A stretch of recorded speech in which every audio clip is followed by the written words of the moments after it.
on, I'm gonna get mine. Go through the crime if you can't do the time. Don't tell me how you're off and down. When you're smiling in my face, but you play me like a clown. It's your fool, bitch. So just step back. I'm a mad dad when I come down straight. I thought you were my piece, but you play me out. Now I'm mad as hell, and I'm full of doubt. Who you wanna roll with? Who you wanna roll with? Lefty, let's roll.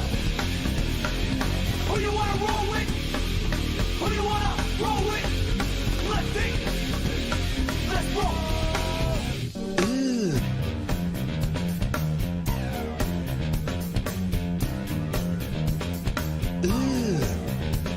I'm back on the scene, it's time to get mean. I'm a lean revolution machine. For what people stay, they sway. For today is good as any day. Y'all feel slightly this, let's resist. Raise your fist and pump like this. Promises over the top. Don't cross the line, and you know it's mine. Who you wanna roll with? Who you wanna roll with? Lefty, let's roll. Who you wanna roll with? Who you wanna roll with? Lefty, let's roll.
Huh.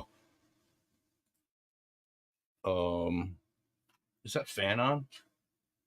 Yeah, we gotta kill that fan. There we go. Thank you, sir. Happy Thursday, everybody. Jim, I got you muted. Sorry. You couldn't hear any echo now. Good evening, everybody. We're smoking a big fat blunt here of I'll tell you what it is in a minute. Sour Chem in the house. What's up, Bear? How are you, sir? In La La Land. He's in La La Land. And I am kind of too. Jim, I was just telling you off air, I was sorry to hear about Gary Sage.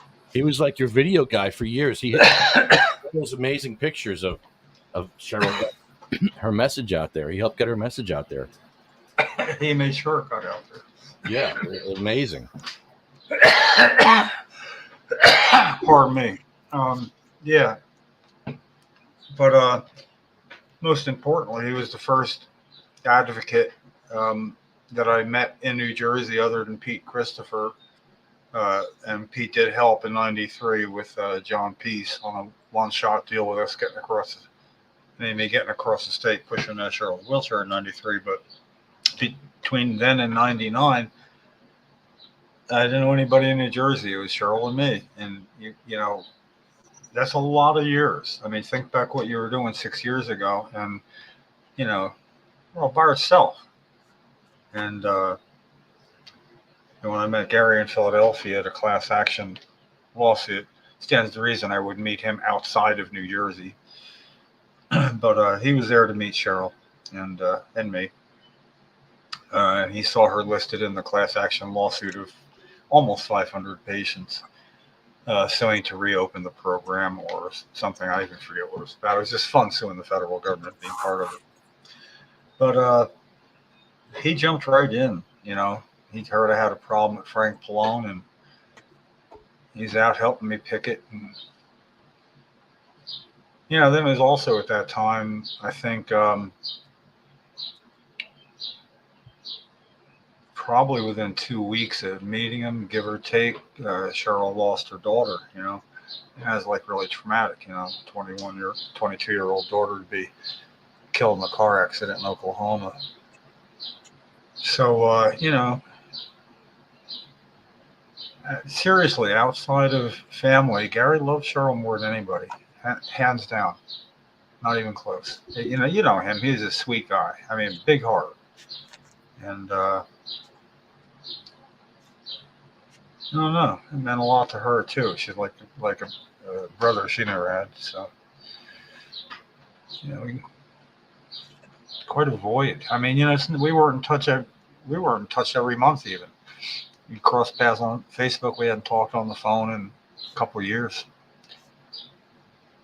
And, I'm left to wonder how the hell could I let that happen? I mean, not be in touch, not know what happened.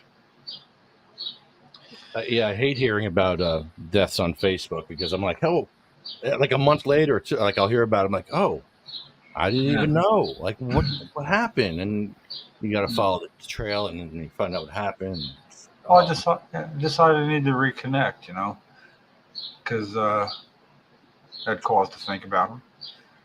And I just wanted to reconnect and see how he's doing and see what he thinks about things being legal here. He was like just the side of an anarchist at times, Yeah. But there's just too many things that keep popping up. That's right. He was there. He took that picture. I look back on his Facebook posts from last few years, and he had posted that picture. I hadn't seen in a while of Cheryl and me, him, but he was taking a picture of Bon Jovi's house protesting Al Gore, and a Secret Service woman was there, and the head of the Middletown detectives, Joe Capriati, was there. And when Gary went to take pictures of the Secret Service woman, she held her hand up in front of the camera, and he just started taking pictures and faking her out and getting one up here. And she was actually like trying to keep her hand in front of the camera like some sort of game, like it's freaking hilarious, we taunt her. Gary, you know her name? No, it's a secret. She's Secret Service. Yeah, but anyway. Well, we're going to talk about Gary at the end also when we add him to our list. Yeah, right. Man, that's a shocker. Yeah. Wow. Our guest tonight, we have a guest, Heather Manis Sobel. She's a RN, one of the original founding members of the Cannabis Nurses Network. She has a growing network of 4,500 nurses. Heather Sobel is a native New Mexican and registered nurse specializing in all aspects of medical cannabis care. Nurse Heather began her career as a registered nurse providing psychiatric home health care to patients in New Mexico. Nurse Heather has extensive background and experience in natural healing modalities and herbal remedies, some of which she obtained from her close association with Hispanic and Native American healers in New Mexico. Her vast knowledge and holistic approach to individualized patient care has been the cornerstone of her success as a nurse, educator, entrepreneur, and promoter of health. Oh, there's Sue. Hi, Sue. Hi. There she is. Wait a minute. I'm tangled up. Okay. There you go. Here I am. Hi, Jim. Hey, Sue. Okay, let me get myself plugged in this room. I had the most amazing meeting with Liberty City Dispensary. I saw that on you had it on Facebook and LinkedIn, right? Yeah, it was so they're so cool, and they're just looking out for the patients. They're looking out for the vets. They're looking out for the sick people. Here, I'll show you the letter. The letter really got me. Their letter is something. It's amazing. Where did I put it here? All right, hold on. I just want to go get a glass of water. I put it up here. Maybe I didn't. Maybe I'll hide. It's on my page. Hold on. Okay, here we go. Dear Mr. Grimes, we hope this letter finds you well. We are writing to you following the New Jersey Cannabis Regulatory Commission public meeting on Wednesday, May 8th, where you spoke very, very eloquently about the critical issue of wheelchair accessibility at cannabis dispensaries in New Jersey. Your advocacy on behalf of individuals with disabilities was both compelling and impactful. As owners of Liberty City Dispensary, we, Andres Camona and Peter Simpson, want to express our sincere appreciation for bringing this important matter to light. We firmly believe that everyone should have equal access to all services, including those provided by cannabis dispensaries. Your presentation has prompted us to reflect deeply on our own practices and the current state of accessibility within our establishment. We're a licensed dispensary and delivery service here in New Jersey. We are in the construction phase of our business. We're paying close attention to all building regulations, and we're astonished to find that many other dispensaries do not have proper wheelchair access. We take this very seriously as we are hyper-focused on providing all of our community of customers, especially disabled veterans or persons, with the perfect customer experience. This includes ensuring wheelchair access and ADA-compliant bathrooms.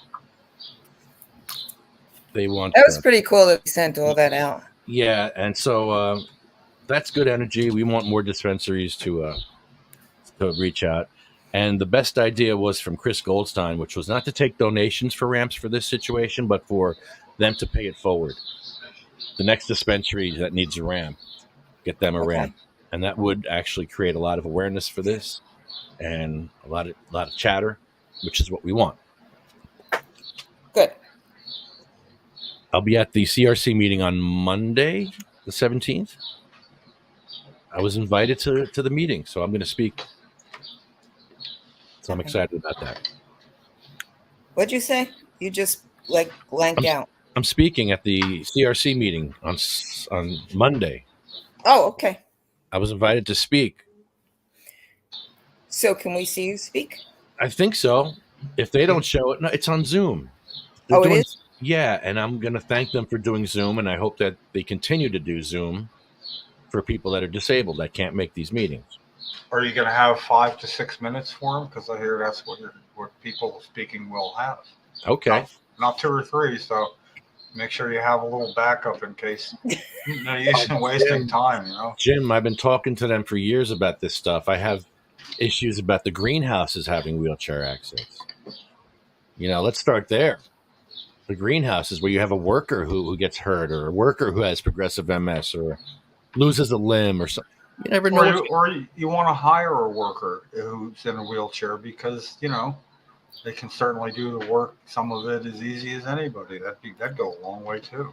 Right. Well, that follows under all the labor laws of the state anyway. Yeah. So, whatever they won't be allowed to do that unless they have X, Y, and Z that the state requires. And Lefty's going to make sure they do. Well, agriculture is a little different, like the farming aspect of it. You can't expect a wheelchair to be out in the farm in a field. But greenhouses in New Jersey, they can make them accessible. Mm-hmm. Very nice. Very nice. Yeah. Bravo.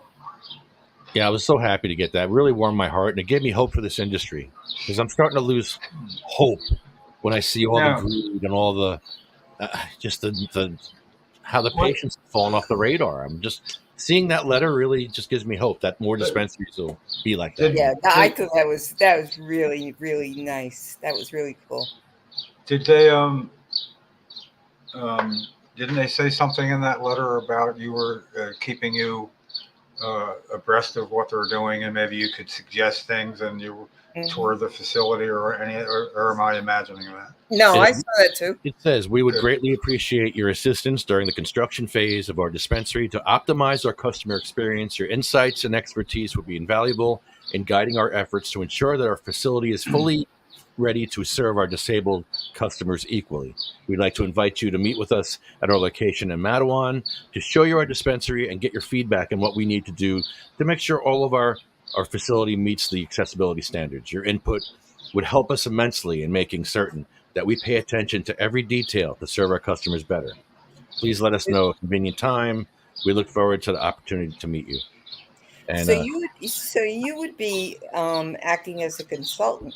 yes, That's the word I was looking for. consultant. Yeah, that goes on your resume then. Yeah, You you're a you are consultant. yeah, that's because that that's like your resume is expanding, and that gives you More certain clout. credibility to open the door a little quicker too. Well, I learned some stuff. I learned a few things, like the CRC is apparently making them put in plywood over their sheetrock for security reasons, which is fine.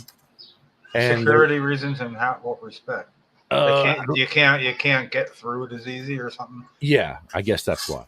And they're shutting off some of their space, like 300 square feet of their space that they can't use because they're over their 2,500 square feet if they use that space.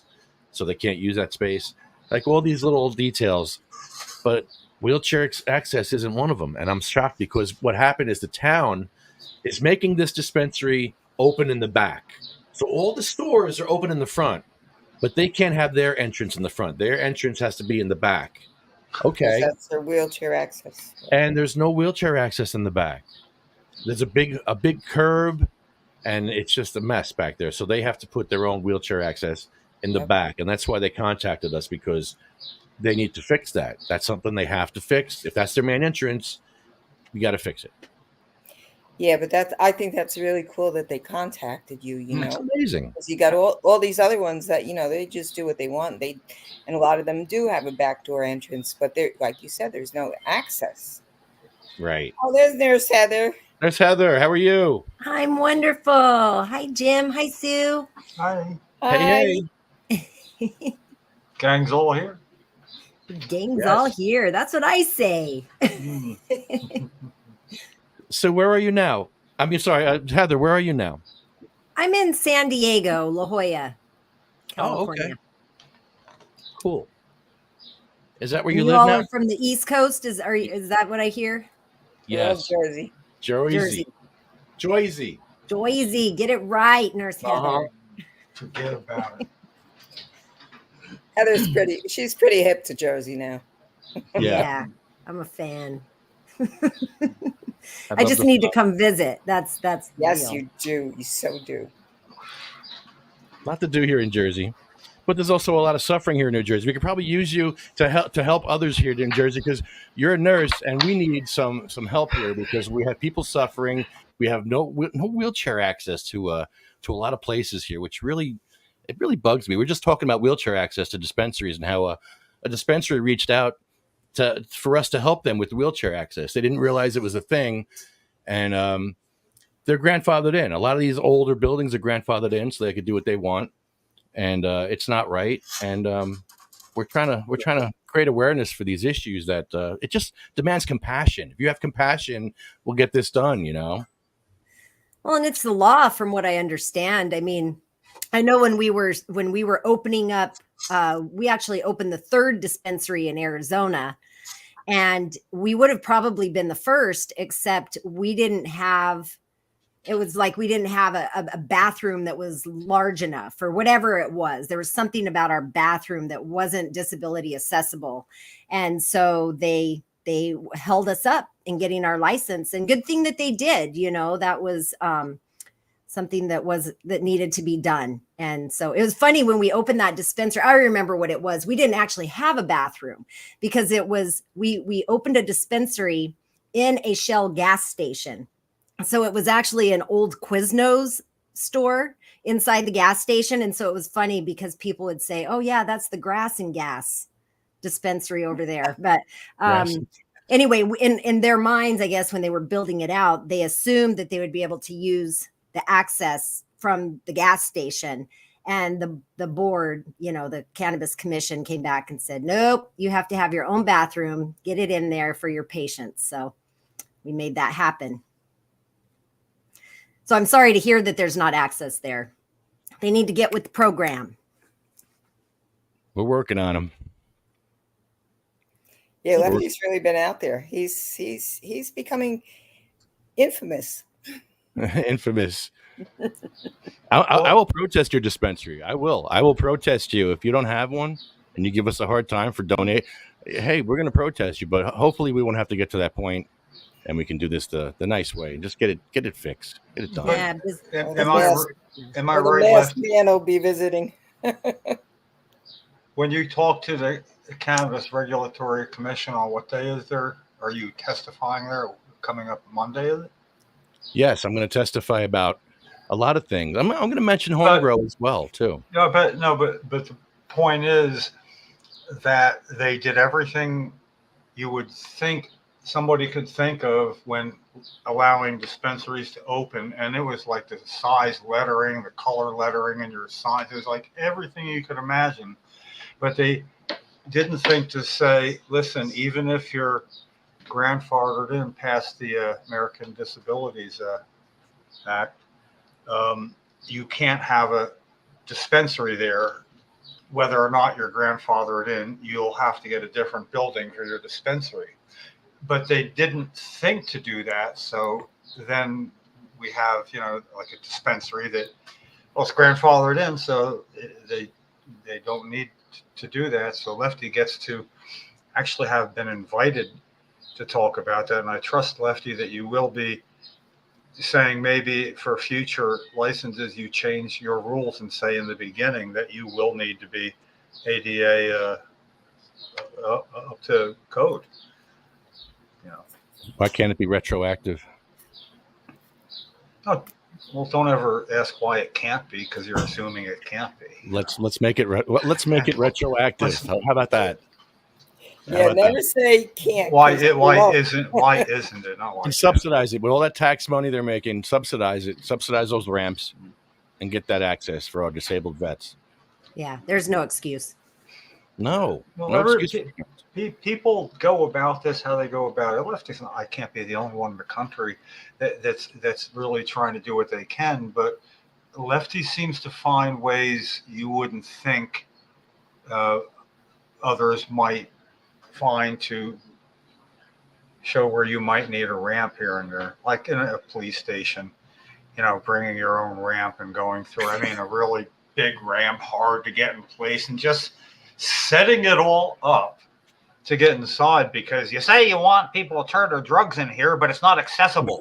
People that can't get in, they use more drugs than anybody. It is really a pleasure to watch. Yeah, I had some drugs to bring to the police station, so I brought my own 10-foot ramp, which is very small compared to the 10 steps. So it basically just covered the last step. So I'm basically on an angle, like crazy angle. I almost fell forward. It was nuts. But I got it gets attention. So. Did Sue, Lefty, you and Sue went to a conference together recently, didn't you? I thought I saw a picture. Yes. And Lefty got recognized. He was getting a lot of hellos and right? Some guy knew El Rapador from Bayonne, I guess. But you didn't have your El Rapador costume. He has a wrestling sort of mask. I told him, no fucking way are you wearing that mask. I heard that. Yeah, no, I agree, because it could be like people going, I'll give you whatever you want. I mean, it's hard to tell what you're doing. Especially you're going into the city, were you nuts? No, someone saw the mask and they said, "Yeah, I knew it was you because of the mask." Because they saw I was on the back. It was on the back of the wheelchair. Yeah. You don't even have to be in it. Yeah. Well, they see videos where they need a stoplight. Where in Bayonne is that? 49th and Broadway. 49th and Broadway. And just going across the crosswalks. So, to show that people don't stop at crosswalks.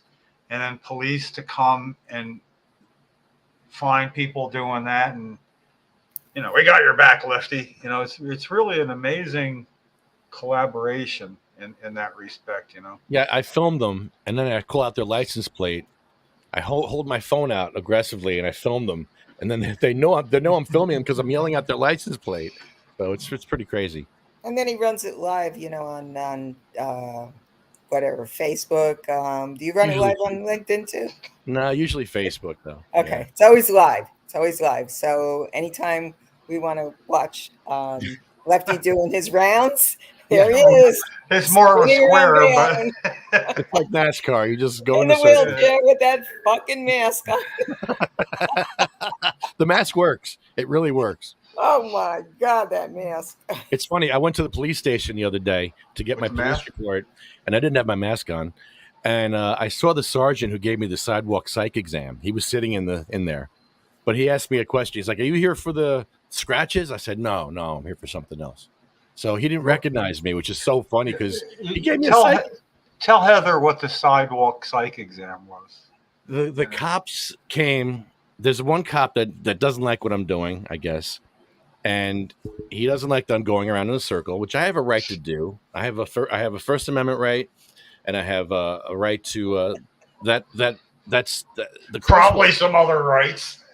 The crosswalk is a right to travel freely, and I have a right for that. The cars are actually a privilege to drive a car, so my rights are important and more important than a car. So if a car sees somebody in a crosswalk, they have to stop.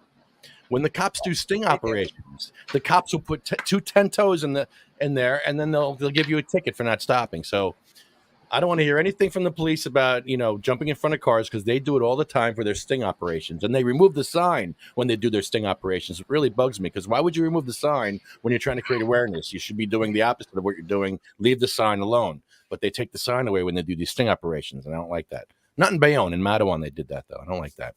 But anyway, so I'm doing circles, and we did this on Avenue C, and we got a light by doing this for 4 years. It took me 4 years, but we got it.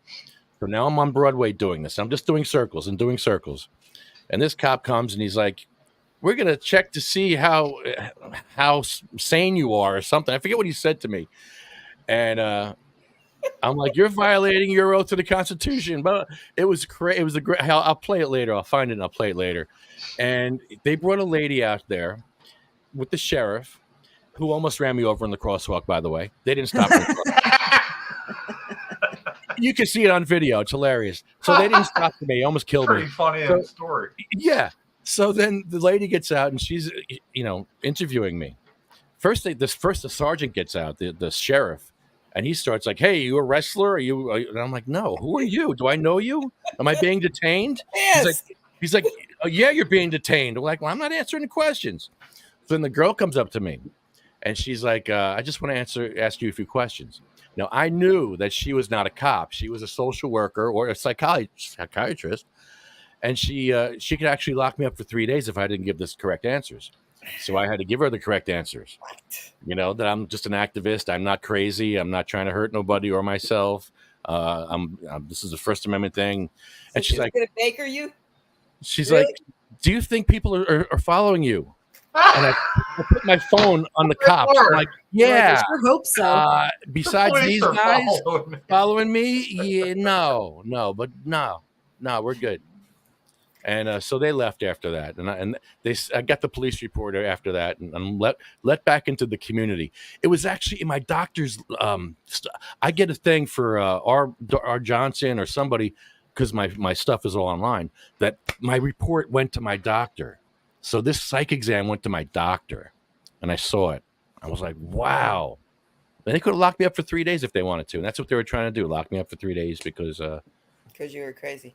Yeah, acting nuts out there. Didn't know it was just activism. I mean, that's a fine line too, right? Between the activism, and you have to be a little bit crazy to stand up for what you believe in and speak out. You got to get noticed. And, Yeah. I was telling mean, Sue. I was telling Sue, that even this morning we were talking, and I said, I was born and raised in New Mexico, and I was never politically active or anything like that. And it wasn't until I moved to Arizona that I started to realize what politics were all about. And, they're a little crazy in Arizona. I'm not sure if you're aware, but it was we simply wanted to add post-traumatic stress disorder to the list of qualifying conditions. And this was back in like 2013. And I came from New Mexico, where we were actually the first state that recognized PTSD as a qualifying condition for cannabis. So when I moved to Arizona and that wasn't the reality, I'm like, well, let's do something about that, right? Not really fully understanding what it was going to entail.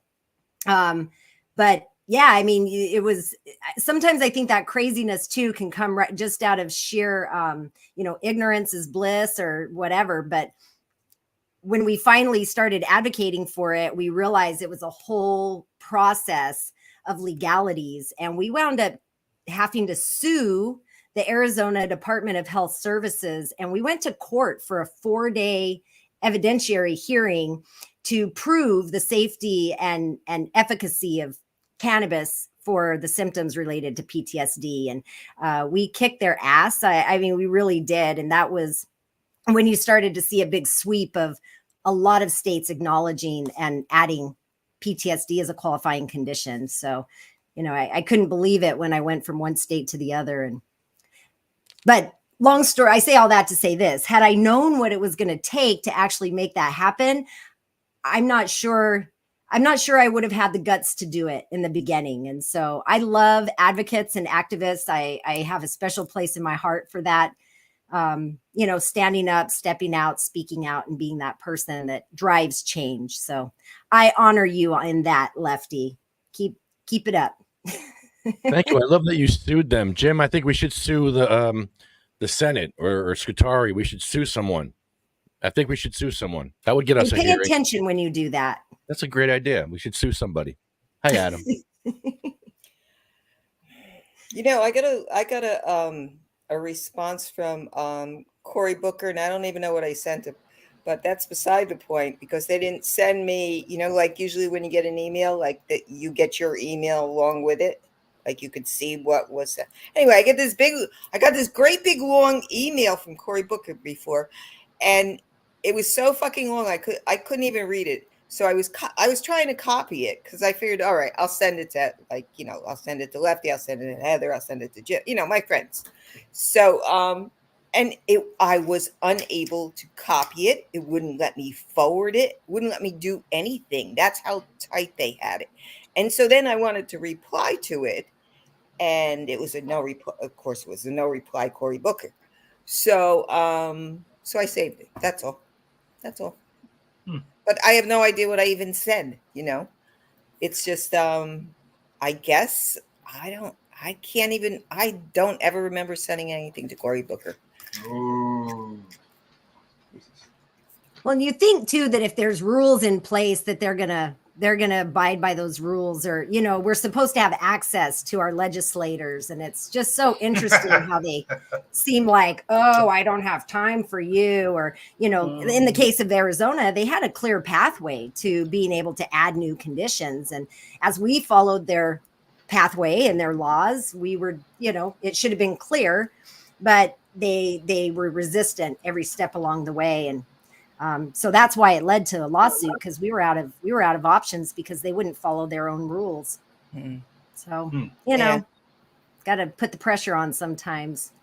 Oh yeah, we had a same thing. We got PTSD added as an indication in 2016, and it took a little while, but with a Governor Christie who was against any improvements to the bill whatsoever.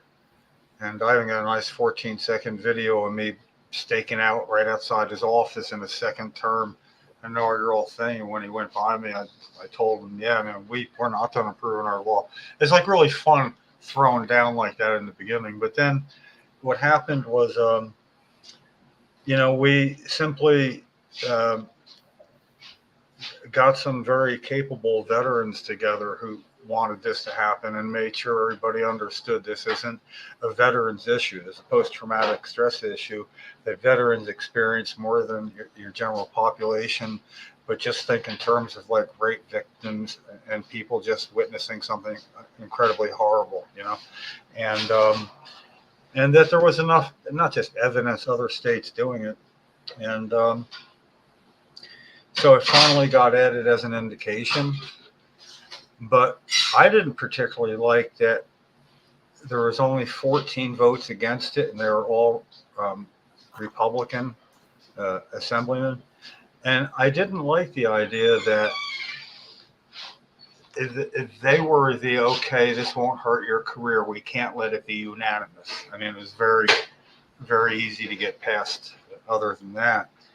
So us having I believe it was a weekly podcast at that time at the State House, I made up a sign for each one that was, I guess, about 3 feet by 6 feet, mentioning each of these assemblymen by name, calling them out, and, we represented that day. And I've made sure it's an anchor around their neck in discussions about cannabis now, those who are still around. But, how could that have been even up for debate, It's it's soft. Yeah, it's unfortunate. We I'm here in California now, and back in, I guess it was 2019. Yeah, 2019, we were trying to get Ryan's Law passed here in California. I was just going to talk about that. Yeah, we started this process of Ryan's Law, and Ryan, his dad he's a former mayor of a city here, Santee, California, and he's a friend of ours. And I remember Ken and I went into his office one day. We had a scheduled meeting with him, and he was just in tears. And we said, "Oh my gosh, Jim, what's going on?" And he said, "I just got a call this morning from my son, Ryan, and he has stage 4 pancreatic cancer. Please help us." And so we instantly, right there in the office, we started activating our network of nurses to make sure that we could get some cannabis to Ryan, and while he was in the hospital. And we got it there, and they said, "Nope, you can't use that here." And this man, I believe he only lived 3 more weeks after his diagnosis. He wasn't with us very long after he was diagnosed. But they refused him to use the cannabis. And it wasn't like he was trying to smoke or anything. It was, sublingual and oral. So it wasn't a big deal. But they said no. And so we actually found another hospital that allowed him to use cannabis. And as soon as he did use it, it was like, he was awake, because until that point, they had him really doped up on fentanyl. And so when he was able to reduce the fentanyl and get on the cannabis for his pain relief, he was awake, he was alert, he could communicate with his family. He had a young son, and just spend that last days that he had as quality time with his family and his friends. And it was really beautiful what cannabis did for him. And he wasn't able to go home. He had to be in the hospital. And so after his death, his dad had reached out to Ken and I. Jim Bartell is his name. And he said, "I want to, in Ryan's honor, I want to mandate that hospitals and healthcare facilities allow terminally ill patients to use cannabis while receiving inpatient stay." And so we did that. My husband is an attorney, and he helped to co-author Ryan's Law as the bill. And we worked it all the way through. And it was amazing, because even in this day and age of very, contentious political discourse, I'll say it like that, we were able to get Ryan's Law passed by the Assembly and the Senate with unanimous votes. Every Democrat, every Republican, every independent voted for this. And one of the most staunch Republican legislators actually stood up and he said, "I don't vote for anything cannabis, but this isn't about cannabis. This is about quality of life. And I'm voting yes." And it was amazing how we were able to get that, push from the legislature. And then it got to the desk of Governor Newsom, not Senator, Governor Newsom. And we thought we were good to go, because with unanimous vote, we'd gotten it through to his desk. And to our surprise, he vetoed the bill. And we didn't realize at the time, but the Hospital Association, apparently my husband likes to say they have a back door into the governor's office that nobody else can get into. Yeah. So they went through the back door and convinced the governor that if he passed this, that they wouldn't be able to receive their Medicaid and Medicare reimbursements. And so he vetoed the bill. And then COVID hit 2020. So we tabled the bill for a minute. And then in 2021, we brought it back again. But in that time, we reached out to CMS, which is the services that provides Medicare, Medicaid reimbursements.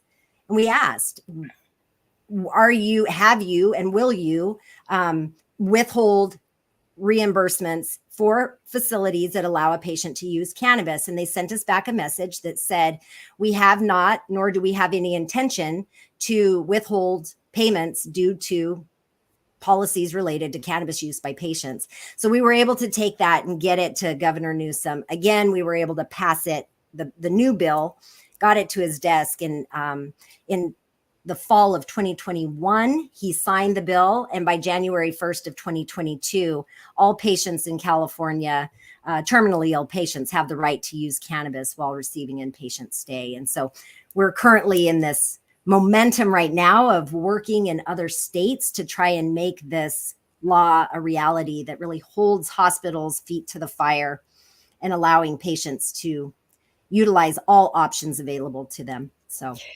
there's a Ryan's Law in South Dakota. That's not where I went. South Carolina and North Carolina. Now, each of these states, their cannabis is not legal.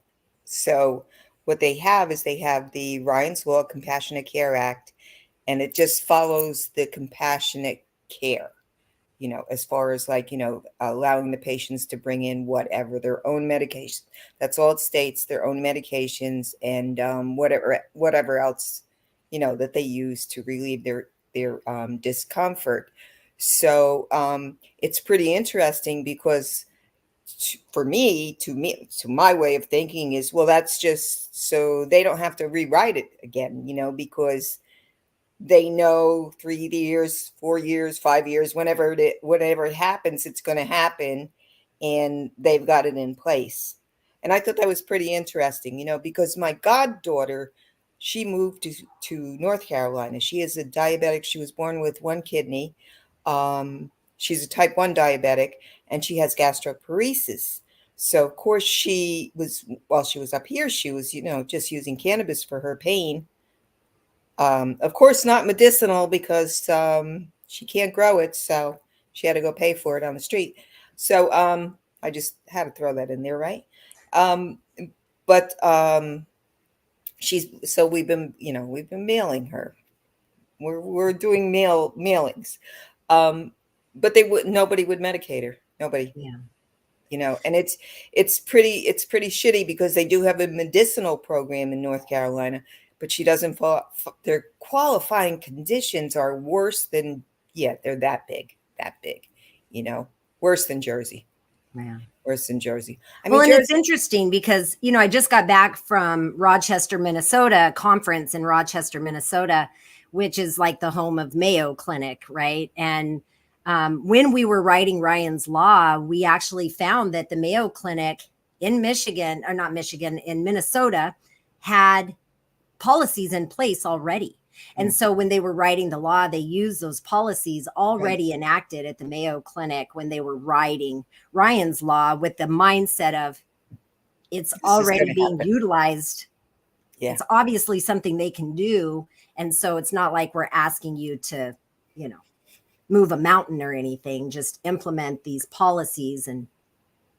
But it was a big deal. It was really a step forward into I hate that word, medicalizing cannabis, but it was a big step in integrating cannabis into a traditional healthcare setting, which it's pretty damn big deal. Yeah. Mm-hmm. Yeah, it is. Well, we adult in Jersey, as Jim likes to call us, we just adult. Because I don't have any qualifying conditions, even though I've been run over by a car. You guys all know my history. I've been run over by a car. I've Hep C, blah blah blah. Nothing follows. Nothing is on the list.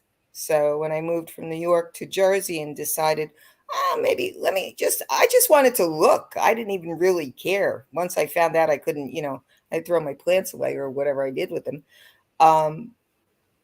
I was like, okay, so I don't fall under anything. I don't know, PTSD. We all have that. I can't do that. I don't know, so Jim says we adult instead. Yeah. Well, and by virtue of the endocannabinoid system, Yes. all cannabis use is medical cannabis Right. use, whether you Right. know it or not. And so, And I- over 21, we are all adults.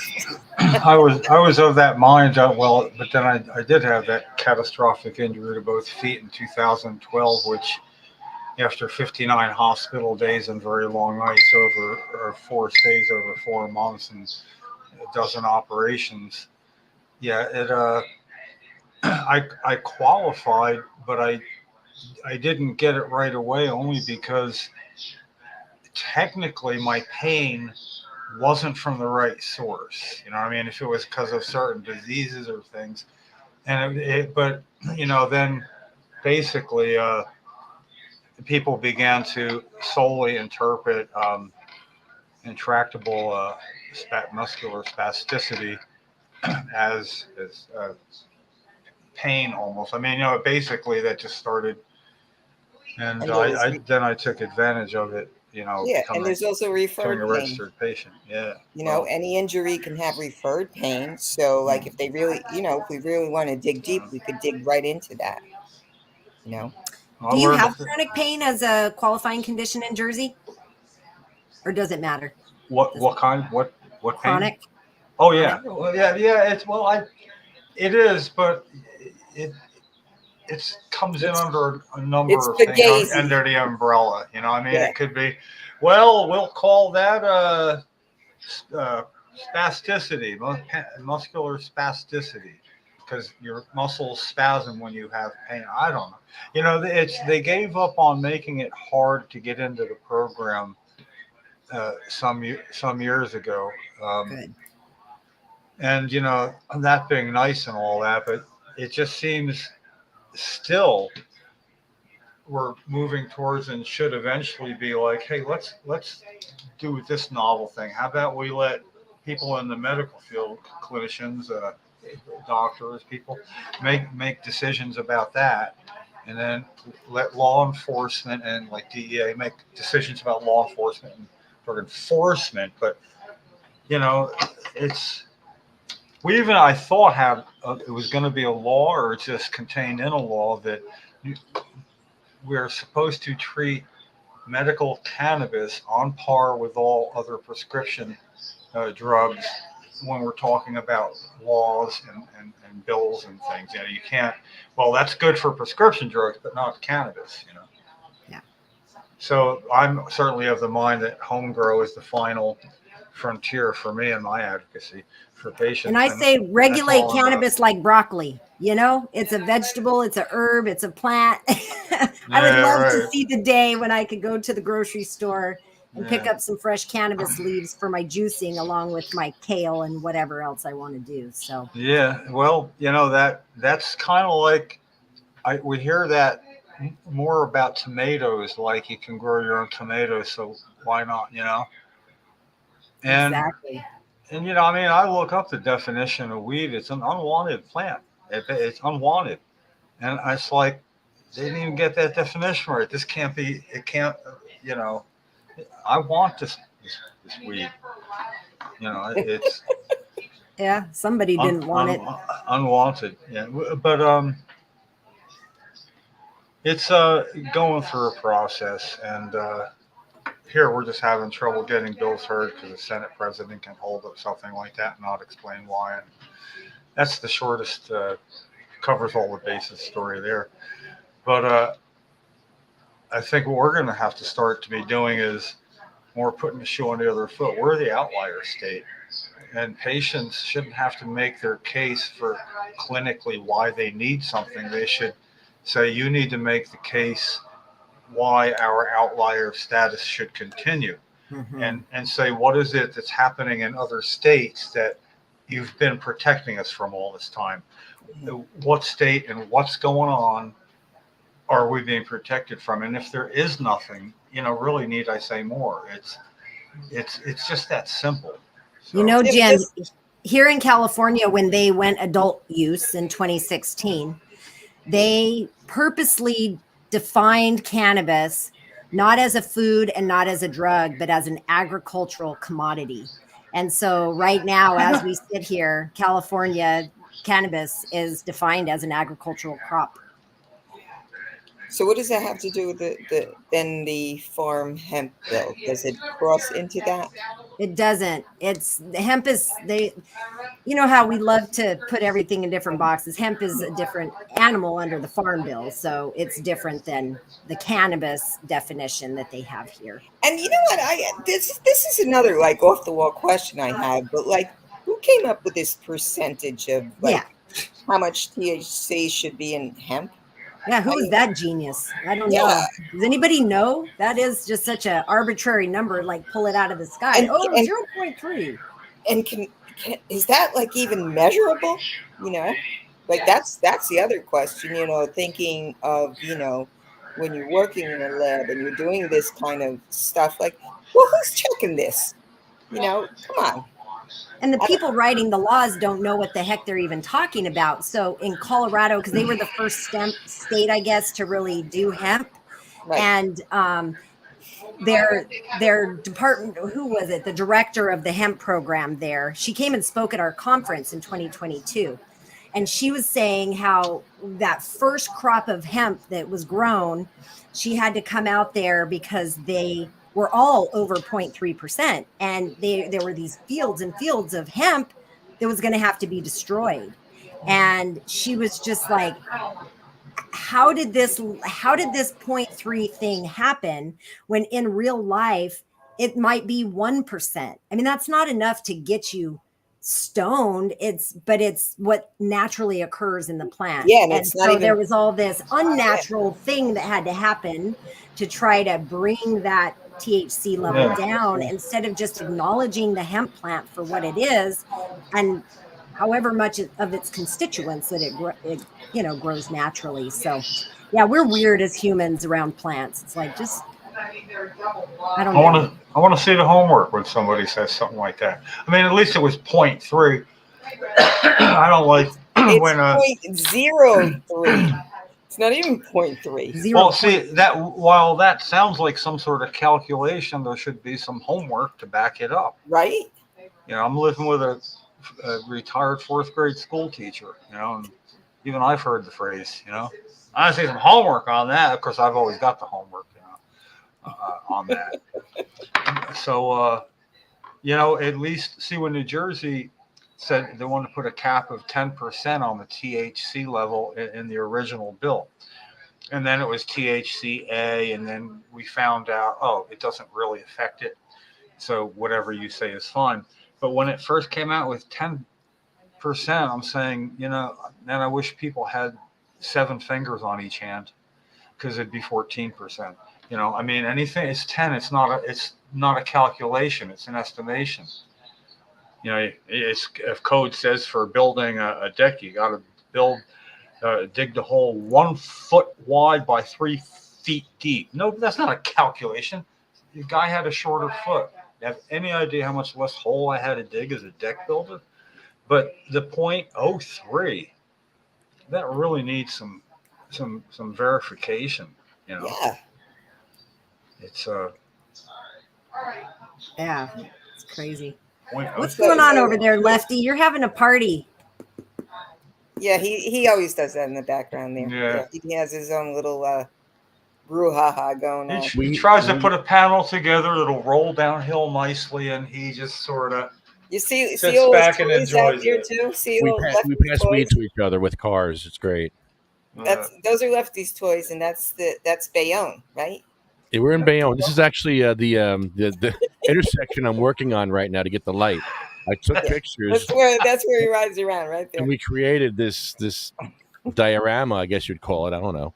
And we actually brought this thing to the council meeting to show them how dangerous the intersection is. And we played It's with really cars. pretty accurate. And it's got wind up cars or whatever that can speed through with a joint in the top of them. Isn't there like a little fire truck and ambulance there too? So when Lefty was doing the light thing, you know, for blind people, you know, the light should talk, right? So I'm watching him one day and I'm like, it's pretty interesting. So so I forgot about him for a while, and then I was outside walking the dog, and now that I live, back in the city again, um, I looked at the light in front of me was talking, and I was like, "Oh, that's so fucking cool! Look at this! Like Lefty really knew what he was talking about when he was talking about this light. This light was actually." It was telling, me that wasn't paying attention that I shouldn't be crossing the street because, so he does some good stuff. He really does. And Lefty's got a good way of talking to people. He will wear that freaky, WWW mask, and he will look like the biggest nut job riding around in his power wheelchair, and he will talk so nice to the police officer, and I think he leaves them. I think they're speechless, when he starts talking because he's so nice, not like contrary to like how like I might be or Jim. We're not That's a very fact. nice. He's rather disarming, Yeah, and like I always point out, self-aware that if you come at him like you make a statement about what you think he's doing, and he'll be like, "Why would you say that?" Not like, "How dare you say that?" It's more like, "Tell me more." He sent me to a dispensary one day to go check on the wheelchair access, right? So I go, so fucking cannabis lady, whatever now she wants to be my best friend. She's sending me messages. Anyway, so I go in, so I start asking her some questions. So she finally told me to get out of her store before she called the police, and I gave her the finger and I walked out. Lefty goes back the next day and she cries. She cried because he was so nice. I was wearing a mask. I was wearing a mask, and I had signs. He went with the mask too. Wheelchair. And she cried. She said, "Please don't do this to me," because we were going to protest her store for a couple of hours. And now she wants to be my best friend, and she's sending me messages on chat and Facebook. No, I'm not her friend. No, I'm not. I'm trying to teach Sue how to you can attract more bees with or what is it, flies with honey than vinegar, whatever the saying is. I'm trying to teach her about the sweetness. Turn her around, Sue. For years. She tells me I'm too nice. That's what Sue tells me in response. You are. And I say that about Lefty too. He said he comes across so nice. Like, hey, you never said that about me. Jim, well, Jim, you're in a different category. I mean, you and I were, I think we were born the same year, under the same sun or moon sign or whatever. Damn right I was. Yeah. Yeah. But it's pretty funny. Yeah. It's pretty funny the way that the difference in how we communicate with others, and I don't claim to be nice anyway. Well, so Lefty really was like the shock jock type. He seemed to like that. You probably remember the Ricky Lake Howard show. Stern. Remember the Ricky Lake show with the talk? Okay. He was on the Ricky Lake show. Oh. Yeah, he was on the Ricky Lake show under strict orders not to bash his guitar over his head or whatever he usually did. And he was actually on as two neighbors having this argument because Lefty played loud music and the neighbor didn't like it. When actually they were friends, they just wanted to get on the show. That's hilarious. Yeah, so they were on the show, and Lefty had like a fireman's helmet on and did some little punk thing with it. And he started banging over his head, and it wouldn't break. And I think he ended up ripping off a piece with his mouth, And it's on YouTube, I mean, we could send it. You look at it and go, "Holy crap!" That long time ago. And then they were on a second time. It was about neighbors having made up, after they got to know each other. So they got on like twice under these. With the same. 3 times. We got on 3 times. 3 times. That was fun. Goofballs. Yeah. How old were you then? 25, 24. I self-smashed a guitar over my head, which is the best thing ever, and then I took a bite out of it. And I didn't plan it. I was planning on going out there and strumming the guitar along to our song. And what happened? And they wouldn't let me wear my helmet. I was going to have a fireman's helmet, and someone was going to come out of the audience and smash me over the head. So they said, "No, you can't do that." So I'm like, "Oh, That's how we do it at the show, though. Somebody comes out of the audience and smashes me over the head with a guitar. So we couldn't do that. So I didn't know what to do. So I had no helmet. So that was the first time I self-smashed an acoustic guitar over my head. And luckily it broke in a way where I could take a bite out of it. And I kind of regret doing that because my teeth still hurt to this day. But that was fun.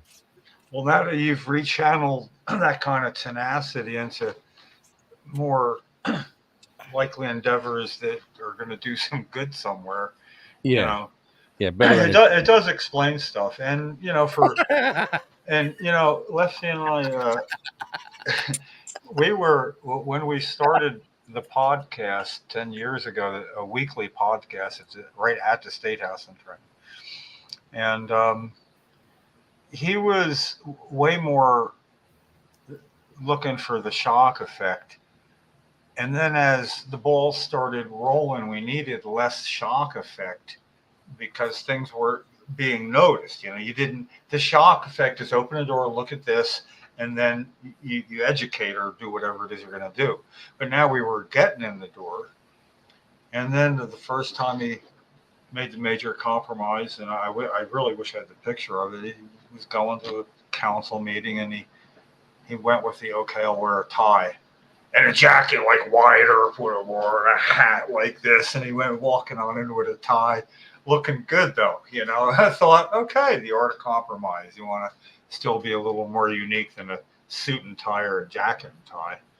I made the compromise one time. I had a wood tie. It's like little sections, like a bolo tie, elastic in it. And it's a wood tie, but it does bend this way a little bit. But what I always liked is if I turn around and shake it and shake my head, it sounds like my head's rattling, you know, like, because you can't see the tie rattling. And I'd do that at committee meetings before the meeting. Innovative bunch. Yeah. Well, Jim, you know. Has anybody ever told you, Jim, you kind of look like Tommy Chong? I can't get over it. I mean, once I saw it, I couldn't unsee it. You kind of look like Tommy Chong. Yeah, Or the Grateful Dead. I have the Grateful Dead, really. I have a brother who had back in the day, he always wore like a red headband a lot, and he looked, old pictures of him, it's like, that's Tommy Chong. You know, I did get to meet Tommy and Cheech real quick at a WMMR radio when they came back to do their first concert in the United States of their North American tour, the first tour in 19 years. They called it their Palimony tour because they're pals and they both had alimony. I don't know whether Cheech had alimony, whatever. But I was on there, in the studio because they were going to sign some shirts for the Coalition for Medical Marijuana to be used as a fundraising event. You know, so, you know, we got to meet them in there and talk with them. But the big surprise for me is, you know, they have like almost a 8-minute break. I mean, where they play a couple of songs and things and everything. It gives you a little time to, you know, hang out. And I had a postcard we'd use of my late wife, Cheryl, in a wheelchair, and I'm a medical marijuana patient, not a criminal. And her wheelchair laid back because she's pretty far along with MS. And so I went to Cheech and Tommy, and I said, hey, we got something in common. Barry McCaffrey said about Cheryl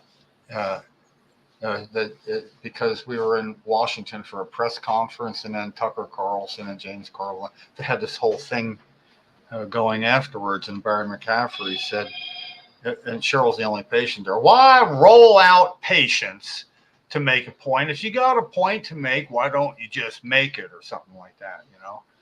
And then he said that practice is nothing more than Cheech and Chong medicine. So I told Tommy that, and he went, hey man, I think I resent. Do I resent that? You know, he wasn't. I'm like, is he doing a bit, or is he really like that? But the surprise was, in all that, I lost track because I'm talking with Tommy. You know, I'm not for everybody else. So I didn't know that Cheech was like right here behind me, like they're this far apart, and I'm talking with him. And he looks at the postcard of Cheryl, and he went, Hey, Cheech, I was this woman I was telling you about before. And so he was already talking about Cheryl. That was kind of cool. But when I turned, I was thinking he might be over like 8-10 feet. And for that split second, there's like Cheech and Chong. And I swear I felt like that cartoon character going like this with the eyes and the smoke coming out of the ears, because it was almost too much to handle for a split second, But yeah, Tommy Chong, the one really thing, if I had a picture of me when I was 25, a lot of people thought I looked like Chris Christopherson in A Star Is Born, because like there's pictures that certain profiles and stuff. Yeah, I heard that at a bar one night from a girl, and I was a single guy at the time. You look like him. And I'm like, but Do you remember the Grateful Dead? That I oh would do a lot. yeah, if I grew this out a little more like Yeah. that. There's I a do picture of me and you that somebody took we were in Jersey City for something, and that was the comment. That was the comment. Are you with the Grateful Dead band today? And I was like, yeah, I am. Yeah. Yeah. Well, I've seen them a few times back, but that was all back in the early 70s. So.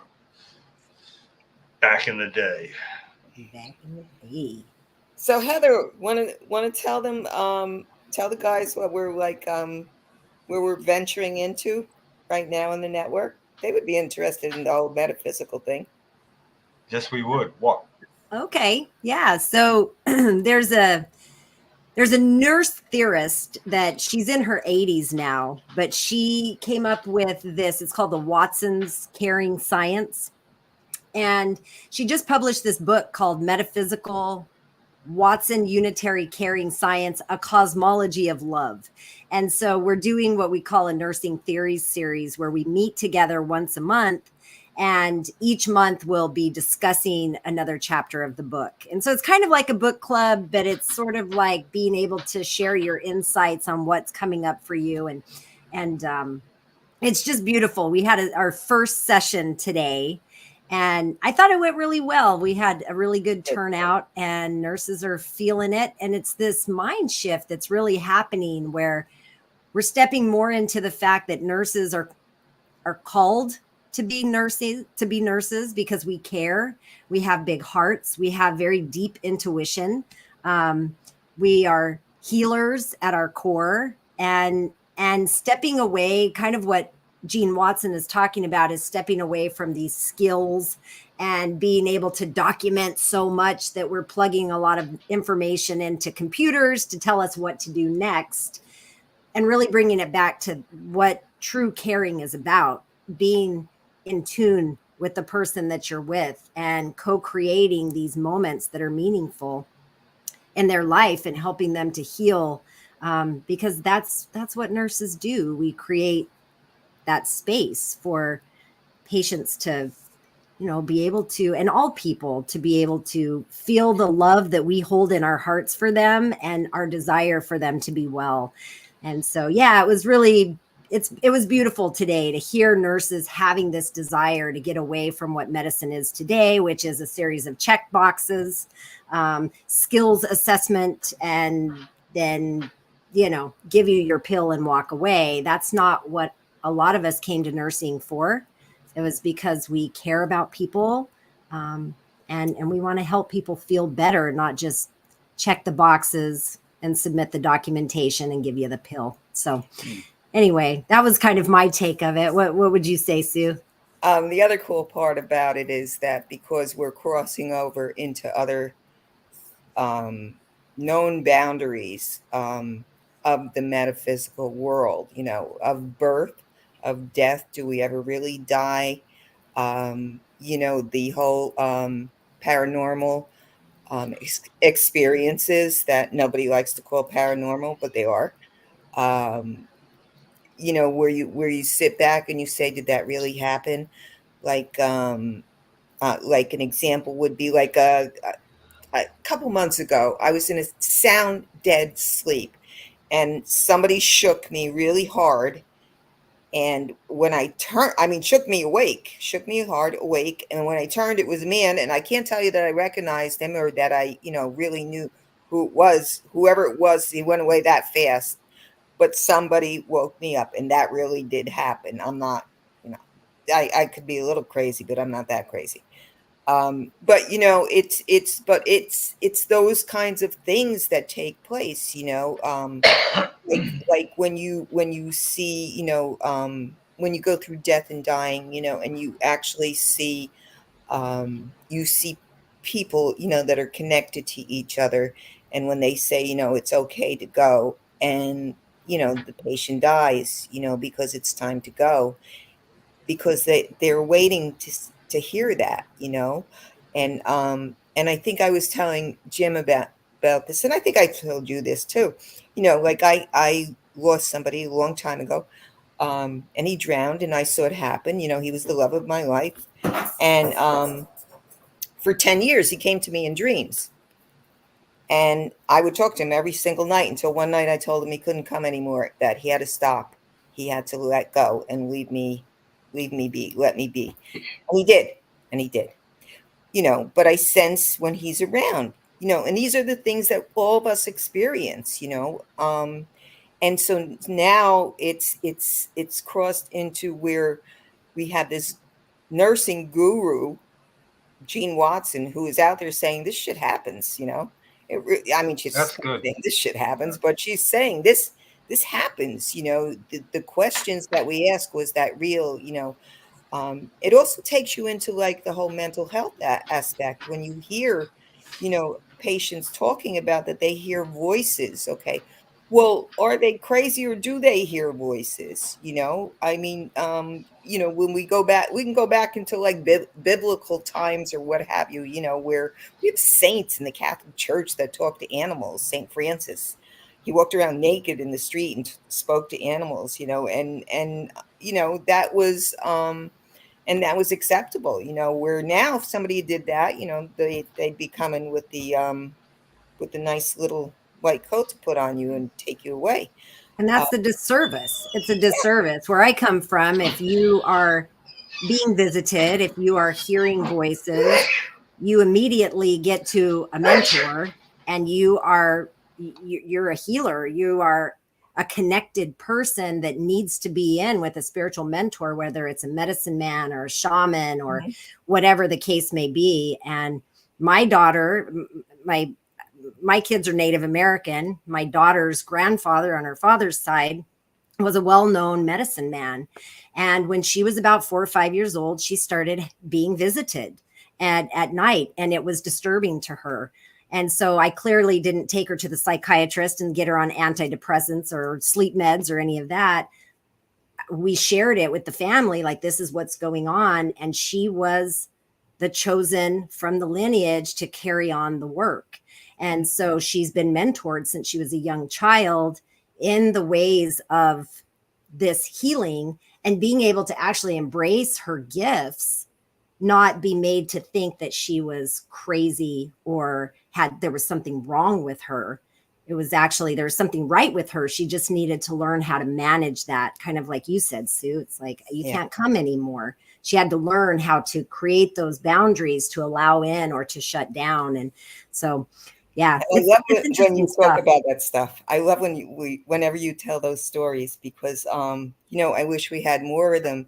It's somebody recently said, well, what does the Dalai Lama just like live forever? And I responded, I said, well, no, you don't. Didn't you get curious, like, and really want to know why? Because do you guys know about what the Dalai Lama does? Like, how that just keeps going? Well, I think that he knows when the gifted one comes, he mentors them. I mean, that's at least what happens in the community I grew up with. And it's same exact thing. So as he gets older, he picks a child out, and that's the Dalai Lama. And that's why we see the Dalai Lama as a child, and we see the Dalai Lama as an adult and an older adult until, that all comes to be. So it's really like, I think it's fascinating. I love when Heather tells these stories too. because it's you see how like it just crosses over different cultures, you know, and then we have this, I don't know what to call our culture, you know. It's just such a mix up of so many different cultures that it gets a little weird, you know. It's like it's kind of like where I live right now. You know, I'm down the road from a Botanica. You know what that is, right? Botanica. Okay, so that's where you go in. It's Hispanic, um, from South America, and there's a medicine woman in there that runs the shop, and it's either going to be a good energy shop or it's going to be a bad energy shop. And like I have like these beads from there, and she will tell you what your aura is. She will tell you what you appear to be. And if you want to buy something, like, you know, like this my grandson bought me, you know, but she took it in the back and she prayed over it and she blessed it, and then she told me what saint it represents and how I would be protected, you know. And so it's pretty cool. But as we left, a vampire passed us, and she saw it too, you know. And I've seen this vampire before, and and everybody thinks I'm crazy when I talk about the vampire, and I saw her again today. But there's a vampire in my midst. But she has an aura of darkness, and I think you and I have shared that, Heather. You know, when I'll say something to Heather. I'll say, I don't like this person, and she'll say, they're dark. They're dark. You know, and there's a darkness about them, you know. And it sounds a little, you know, I don't know, it sounds a little out there, but it's not really. Not Well, and really. that's what I love about this whole book, you know, this cosmology of love, this metaphysics. And it's just, it's interesting to hear somebody who's in their 80s, who has spent her entire lifetime really trying to push things forward in the nursing and medical realm, to understand that there's more to it than just the physical. And You know, I when I was in Oklahoma, actually, at that time I was meeting Cheryl, I took what was then called a 2 weekend course of the Silva method of mind control, not controlling other people's minds, controlling your own mind. And I always, first thing I said is, why do you call it that? You know, I mean, you know, and actually they've changed it. It's the Silva method. So I was right. But Oh, the Silva method. Okay. yeah. But Yeah. I took that. I also took the Ultra seminar that Jose Silva taught himself, because he was from Texas, Uh-huh.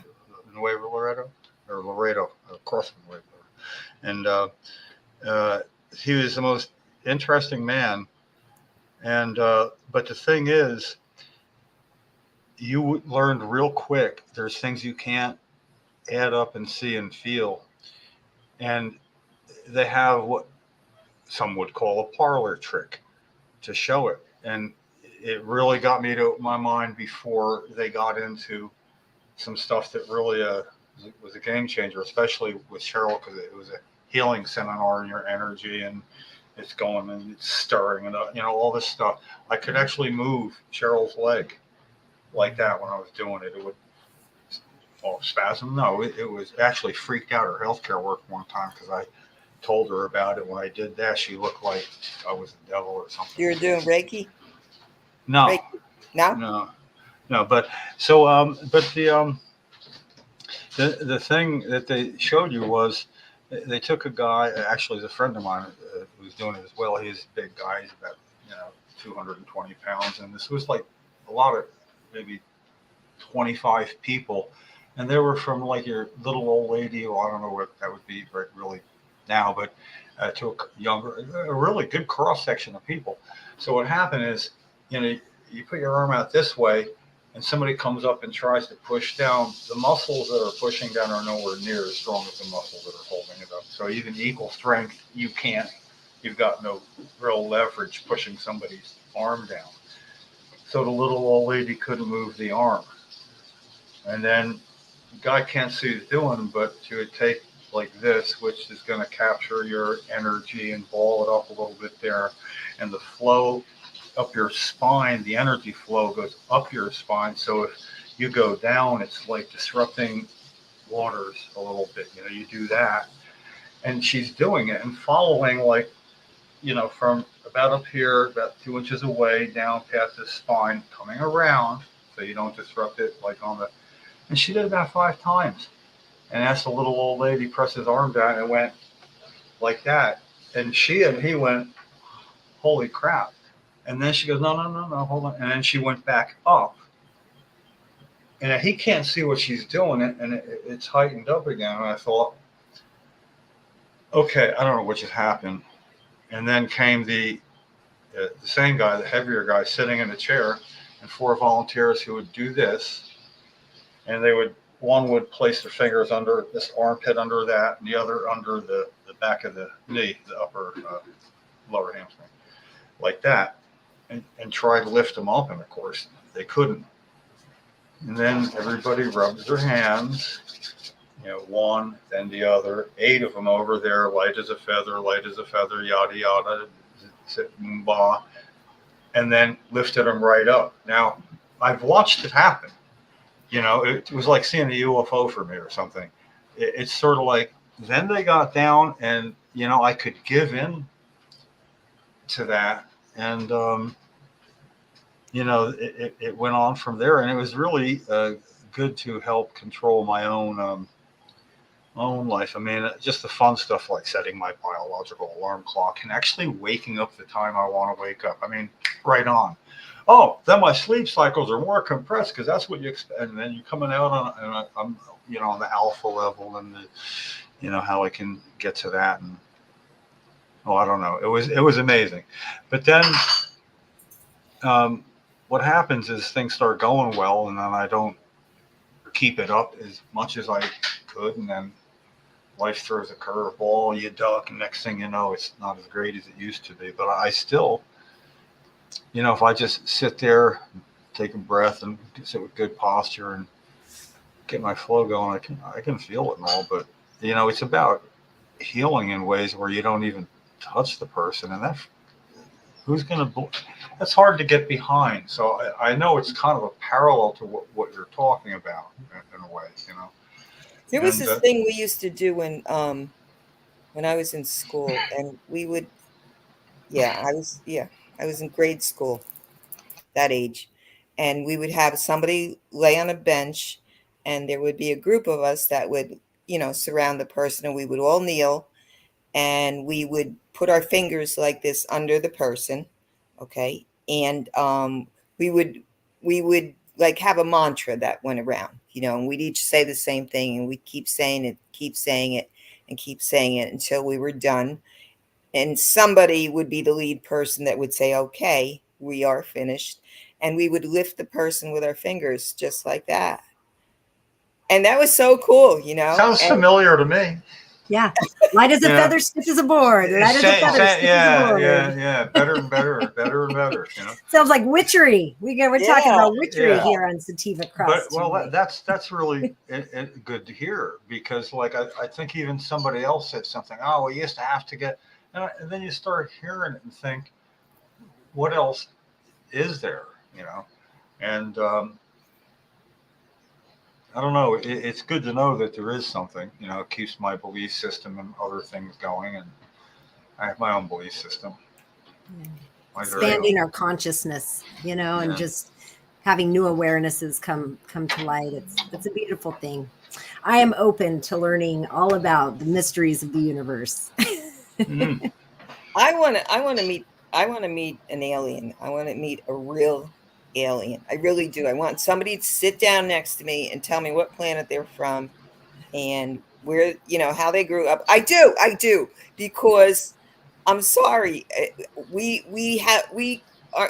that conceited that we think we're the No, not at of all. course not, right? So but like, I'm pretty certain that Elon Musk is an alien. Like, he looks like one. Pretty Any sure. aliens listening? Any aliens listening? Please shout out. Get into our DMs, please.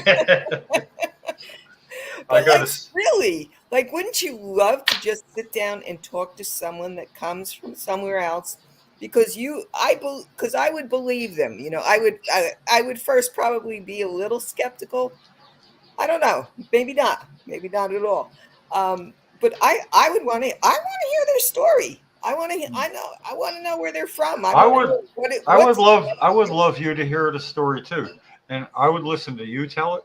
But I'm not sure I'd be entirely comfortable talking to an alien after some of the movies I'd seen when 50 years later I got a probe up my nose I don't know anything about, and they find dad in At an least it's emergency up your nose. situation. No, I mean it's alien abduction stories that are comparably. I love listening to everything, and I'm always afraid of throwing out something because it sounds preposterous and it's not. Mhm. So I have a really good imagination, and some things no, I just no. But What would be a no? Rectal examination. no, I don't care. So probe your bung. No, Probe your butthole. What would be What would be a no? What would be something that you wouldn't believe? Let's say I walked up to you and I said, "Hi, There's not- Jim. I'm Sue, and I'm from wherever. I'm from." yeah. Um, Oh, I'd be inclined not to believe it, and I guess if somebody didn't have a way of at least advancing it further than I know you're not going to believe this, but would you honestly, believe me if I told you I was a witch? Oh, I would have no trouble believing somebody say that. No, not at all. Okay. No, I went. There was a guy. His name Vanderwall, something like that. Back in Coconut Grove, stuff in Miami when I was down there and visiting a friend, and he was a witch. He had a bi-level and a real nice road where the yard was elevated about 3 feet, and the retainer wall was all one big long sculpture for a retaining wall. The bottom part of the bi-level, you could walk in if the door was open, and he had paintings everywhere that were really quite incredible. But man, the man knew what you were thinking. He knew it was good. It was bizarre being in that. And I didn't mind too much. So I was good with that. But he would do stuff like he had his face in, and if there was clouds somewhere or something, his face would be there. And you could look at a cloud and say, I don't see his face. And all of a sudden, holy crap, it's his face. But I would see people come in and he could tell people about themselves if they challenged him. He would know something about them, and it would freak people out. I mean, really freak people out. That was back in the day when, it's like people smoke cigarettes. It's a concrete floor. I'm not a slob, but I had walked in with a cigarette and I had an ash and I didn't know what to do. And I just kind of tapped it. And from another room, he said, we have ashtrays in here if you need one. And, that was my hello to him. And I'd already heard the guy going in. So anyway, you got to run into a person like that. And I'll believe all sorts of stuff. I really will. I believe it's possible.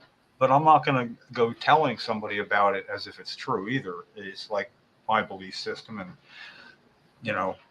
Yeah, there's certain things we have to keep to ourselves. I love a good story. So if you tell me a good story, whether I believe it or not doesn't matter. I will be entertained. So yeah, that's a good way of looking at it too. Yeah. It is. It is. It's there's a lot of things that have Lefty, gone what do you seemingly think? beyond coincidence. You're being quiet. You were all ramped up before because I want Nurse Heather to tell me a story. Can you tell me the story about the first time you smoked a joint? How old were you? There we And go. What's the story behind it? Everybody gets this question. Yeah, everybody gets this Okay. way, and we'll tell you what the next question is too when you're done with this story. You can go to the next question. I'll do a third one. Go ahead. Okay. yeah. So like I told you, I was born in New Mexico. So when I was about 15, I was in the car with a couple of my friends. I guess there were 4 of us in the car. We drove out to what we called the hills. So we were sitting out in the hills, and they start like rolling up this joint or whatever. And I had not ever smoked before. And they said, oh, you smoked weed before, right? And I was like, oh yeah, of course I did. I didn't want to look like a fool, right? So of course I did. So they fire it up and we're sitting there and we just smoke. I loved it. I loved it from the get. I loved it from the first puff. I've loved this plant. She has taught me so much, but yeah, it was beautiful. So after I got out of their car, I had to get in my own car to drive myself back home. And I remember feeling like I had no legs, and I was laughing and laughing because I'm like, how am I going to drive this car? And it was, gear strip, the five gears. So had to clutch and all of that. And I was like, oh my gosh, I can't feel my legs. This is insane. But I became a very proficient driver under the influence of cannabis, because as a teenager, that's what we would do. We would go out into the hills, we would smoke up, and then we would go to school or go eat lunch or whatever it is that we would do. So I became a very proficient driver. And I know that's probably not a popular thing to say because you're not supposed to whatever, but I loved it. I love that plant. She has always made me feel really incredible. And, and nobody in the car ever knew that I hadn't smoked before. So I kind of like skipped that first time of, I'm not sure. What is your story? What was your first time? Who? You. Me? Yeah. Let me She's think. looking at you. I know you're not looking at her. I don't know. I think I was about 14, and I was with Billy the Blade. That was my. Billy the Blade? What? You don't know my Billy Joyzy. the Blade stories. I'll tell them sometime when we're. Hang out with Nicky the Nose and Vinny the Chin. Yeah, That's a Jersey and Vinny name, the yeah. Chin Gigante. His daughter Rita is a medium. She lives around here. Anyway, You need a chin. for real. Rita Gigante is Vinny the Chin's Yeah, daughter. yeah. The medium. So Google her. Okay. You will laugh. Anyway, so I was 14 and I was with Billy, and he said, "What? So do you want to get high?" And I was like, "Yeah." Nobody was asking me if I ever did before because nobody cared. So I smoked some weed and then I coughed, and I really didn't think I felt anything much. I didn't have like that great big high I thought I was going to have. I was just kind of like, okay. Until like the next time, But that was really it. There was nothing, nothing earth shattering about it. But yeah, I always drove under the influence. I think we all did that started smoking weed when we were that young.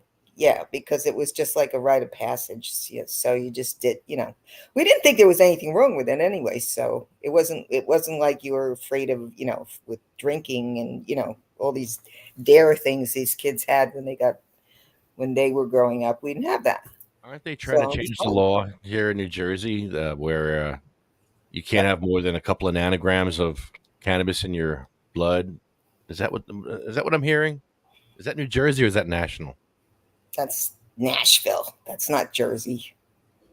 No. Yeah, there's really no way to tell, if somebody There is is no- impaired. The word is impaired if you're impaired. I mean, I think that you can be under the influence and have better focus than. All it shows, your tox screen, all it would show was that you had THC in your bloodstream, because I've seen my own tox screens.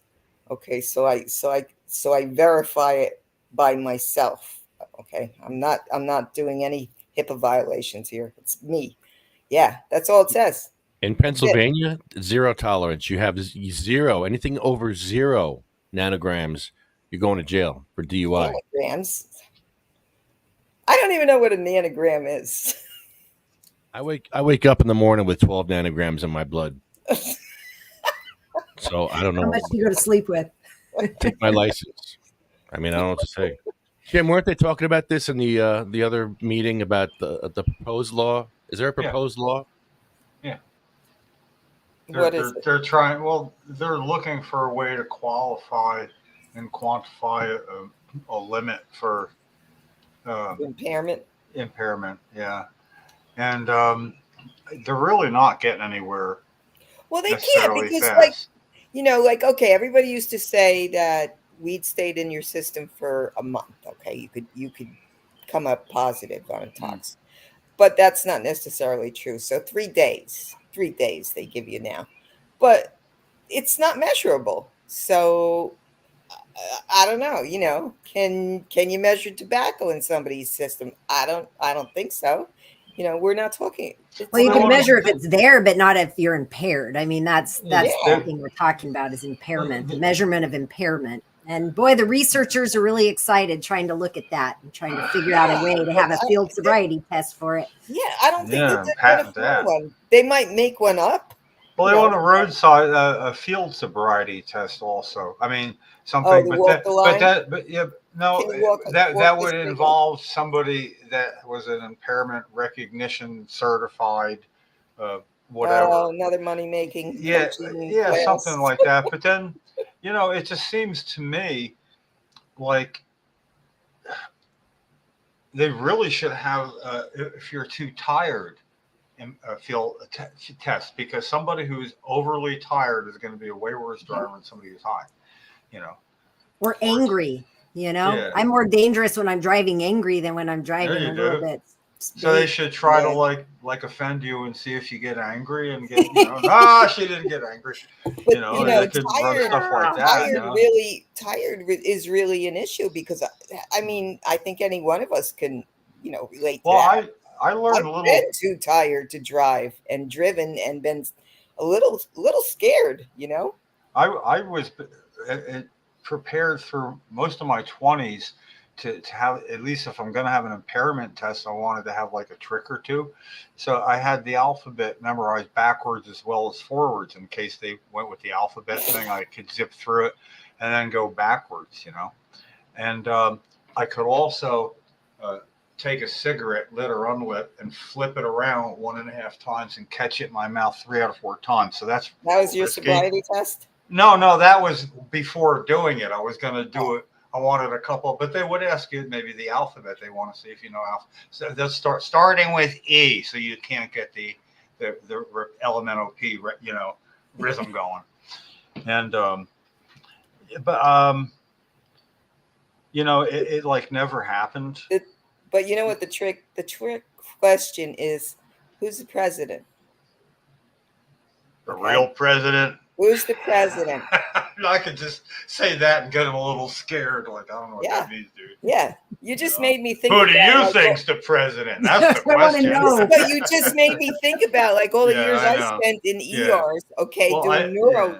you know, asking those neuro questions and like the one if they fucked up on who's the president, you can fuck up on the year, the date, you know, anything else. But if you fuck up on who's the president, then it's like, aha, okay, they're impaired. There's something, you know, they've got a concussion or something. A Something's lot happening. of impaired people in our country right now. Yeah, right. Yes, there is. My God. All right, loves. I'm gonna have to bow out here. You got What- you got to also say what your favorite munchie food Yeah, is. yeah. That's the last question. Oh, my Yeah. favorite munchie. My Yeah. favorite Munchie. I love fruit and I love berries. So There you I go. usually tend to go with fruits and berries, or I'm also a massive pickle lover. And Oh, I really? love the juice just as much as I love the pickle. Look, I literally Yeah. slobbered when I said Pickles. pickle juice. I love it so much. My husband will find me in the kitchen with the refrigerator door open and I'm sucking down the pickle juice. Oh, He's that's like, I wish they disgusting. could just buy you the pickle juice. No, I like them both, but by the end of it, I'll have this much juice at the bottom and a few pickles that are kind of wrinkled at the top because they're out of the juice. But yeah, pickles, Well, there you berries, go. fruit. Okay. I mean, I got asked this question last week, and I said, I don't know. I don't know. Still don't know yet. Now you've had a week. Come on. I know. You I know know. You something. think I love popcorn too. I love snacky things anyway. Yes. Yeah, snacky. I like to snack, just had salty, some sour. Yeah. what about a hot meal? What's your favorite hot meal? Oh, I Favorite got hot asked that meal. question, so now you got to answer that one. Oh man, you know, I love, again, New Mexico, our state question is red or green. And that means, do you want red chili or green chili? Because everything that we eat has chili one way or the other. And I just came back from visiting my parents and I had the most delicious green chili cheeseburgers. So I love anything with green chili. The enchiladas, Mexican food is my bag. So enchiladas, green chili cheeseburgers, anything with green chili. I can't get it here really in California. So You can't. not really. It's not the same. It's not the same. Yeah. Real green chili comes from Hatch, New Mexico. Now I'm Okay. starving. Yeah, good There's stuff. Heather. Thank you so much. Is there a way people can get a hold of you or reach out to you if they want to ask questions or anything? Or website? Sure.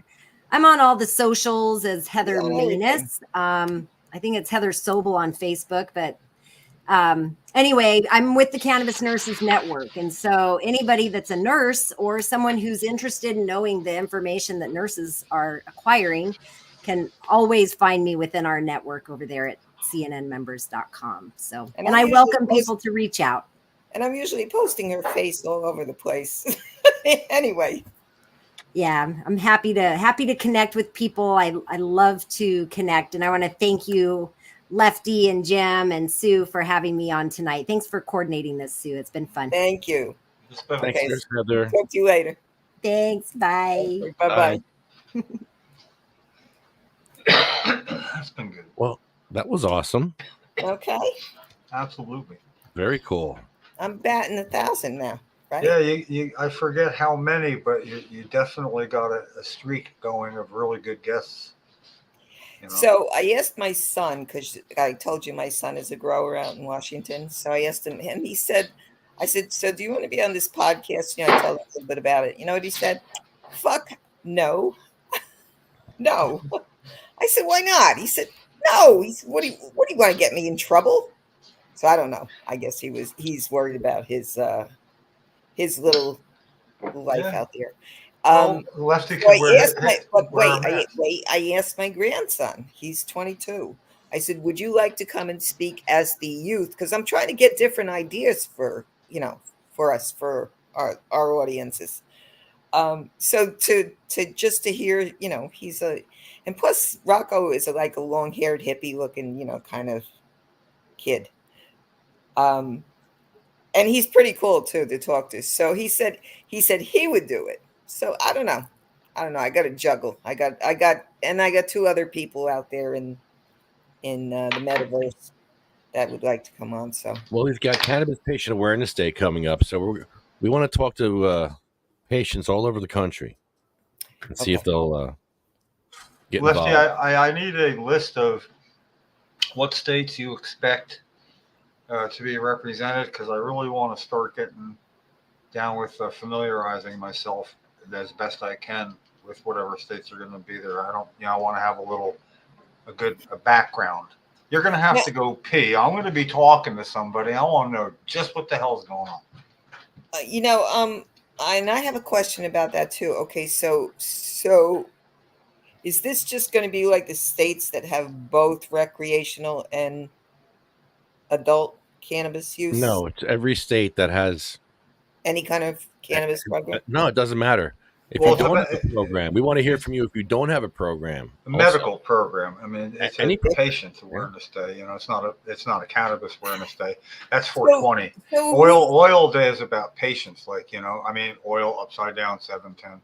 But it's a cannabis patient awareness day because things are so different state to state all across the country that it would help some states to know what's going on in other states. Mhm. Or like I'm saying, like, hey, what's going wrong in your state? What's the worst you've heard?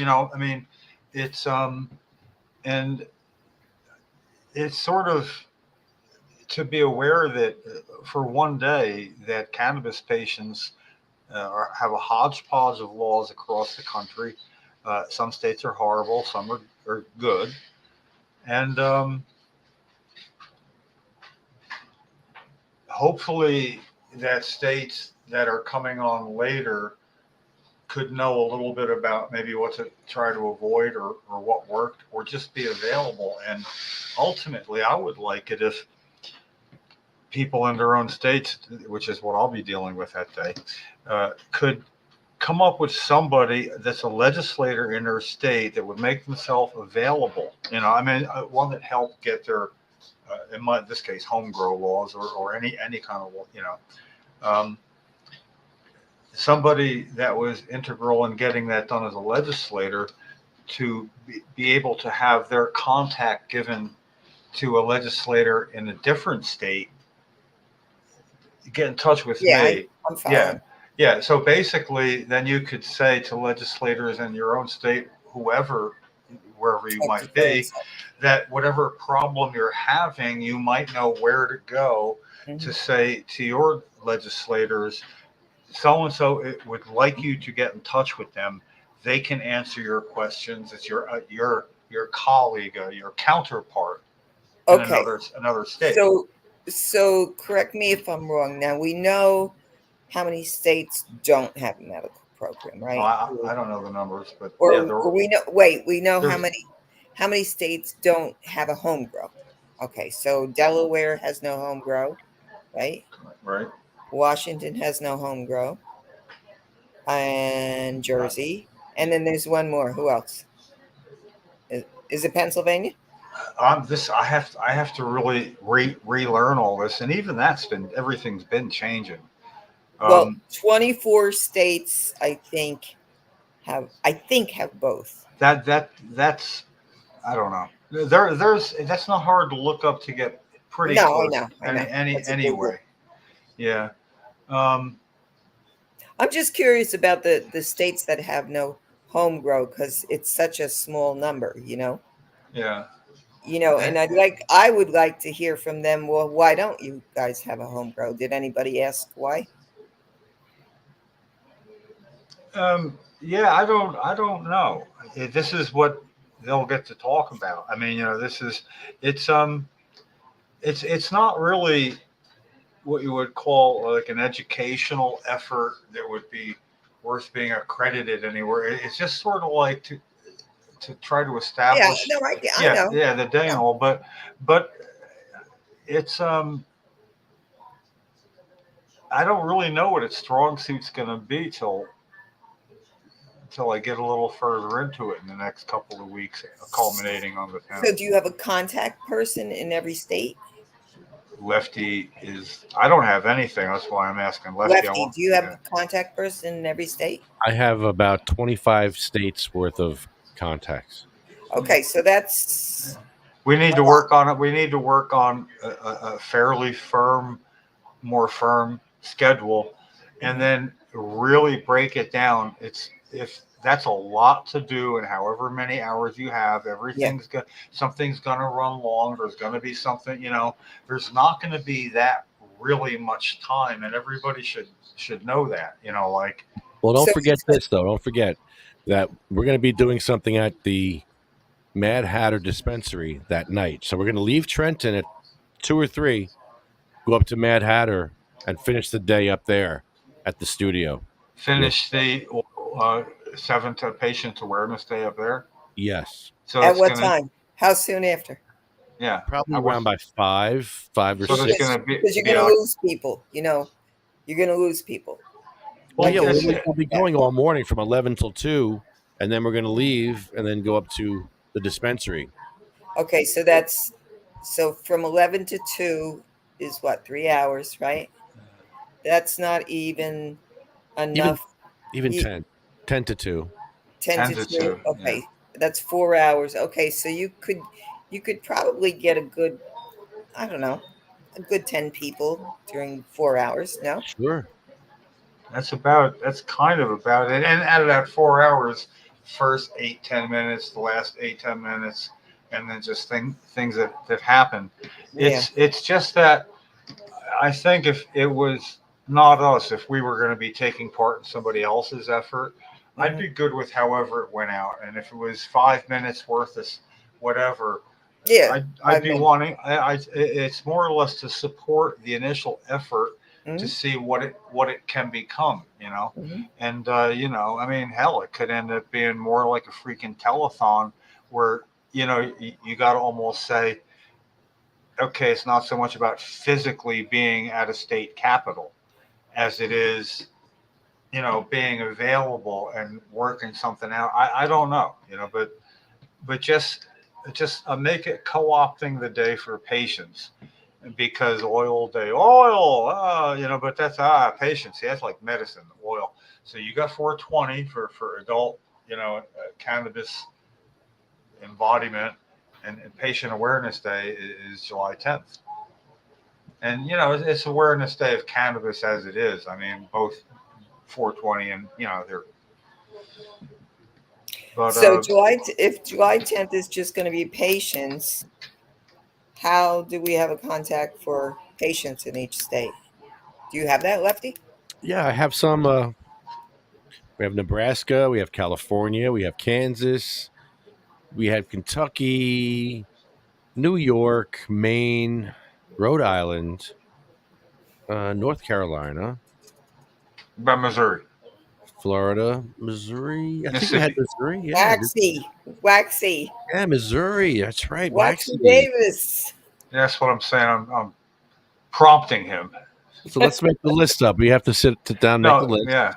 yeah, we do, and then just kind of really get a decent idea. I remember last year it was. I wish we'd started this sooner for a couple of things. It doesn't even matter what they were. I'm just trying to think in a moderate triage fashion. What do we need to get started on? Right away, and it's basically having what list you have and firm things. The thing is, it would work if there was a dozen people that took part, and it wasn't 20 or 18, whatever. It's going to be an awesome day. It doesn't matter. It's not about how many bases you get to touch. It's just sort of like, having some paths crossed that wouldn't have crossed otherwise, maybe. Yeah. And then it's a whole nother year, and maybe keep in touch with people a little closer. And for me, kind of make sure I'm a little more aware of what's going on in other states. For me, especially our neighbors in the Northeast. I feel like we've led Delaware astray. I mean, we had a lock on being the only state that had adult use and a medical program that doesn't allow patients to grow. We had a lock on it. We were the unique outlier state. It was Lone Ranger. Yeah, and then Delaware came along, and it happened. We were the first out of 14, 13 all one way. We went another way, and it opened the floodgates. Right. When it's all over, we need an apology tour Right, going on. right. It's even when the United States was being, being made. What state were we? We were like among the first, one of the first states. We're right? third. Yeah, we're The third. third. Okay, the third. What they call us, colonies then? Yeah. Yeah. Okay. Yeah, we're a third one. We were the third colony. Yeah, and so and then we look at how far behind we are on other, other things. Well, we were the second state to legalize gambling. So Nevada had that lock for decades and decades. And then a person like Governor Chris Christie decided, he wanted he wanted sports betting. So he also added that, where we became like a sports betting thing because all the others had got casinos. Yeah, well then we'll go sports betting, and then that, Well, yeah, but we had horse racing. Oh yeah, we always had that. Yeah. Yeah, so really, when you think about it, we had gambling. Oh yeah. I could go to Monmouth Park when I was 17. If you drove yourself there, I was going to Meadowlands all the time. It was fun. Well, that was so long ago when you waited for the prices to come in. Mm-hmm. There wasn't a board flashing it. Mm-hmm. What they had was a pencil, an automatic pencil, and a pad, and you'd be the guy waiting to pay out, and all the pencils would start going like that all down the line, right into payout. How old am I? You're old. That was fun. Anyway, that was special too. It was like opening day at Monmouth Park, something to do with Dad. We didn't get to do a lot together, but he loved that, and he was the man.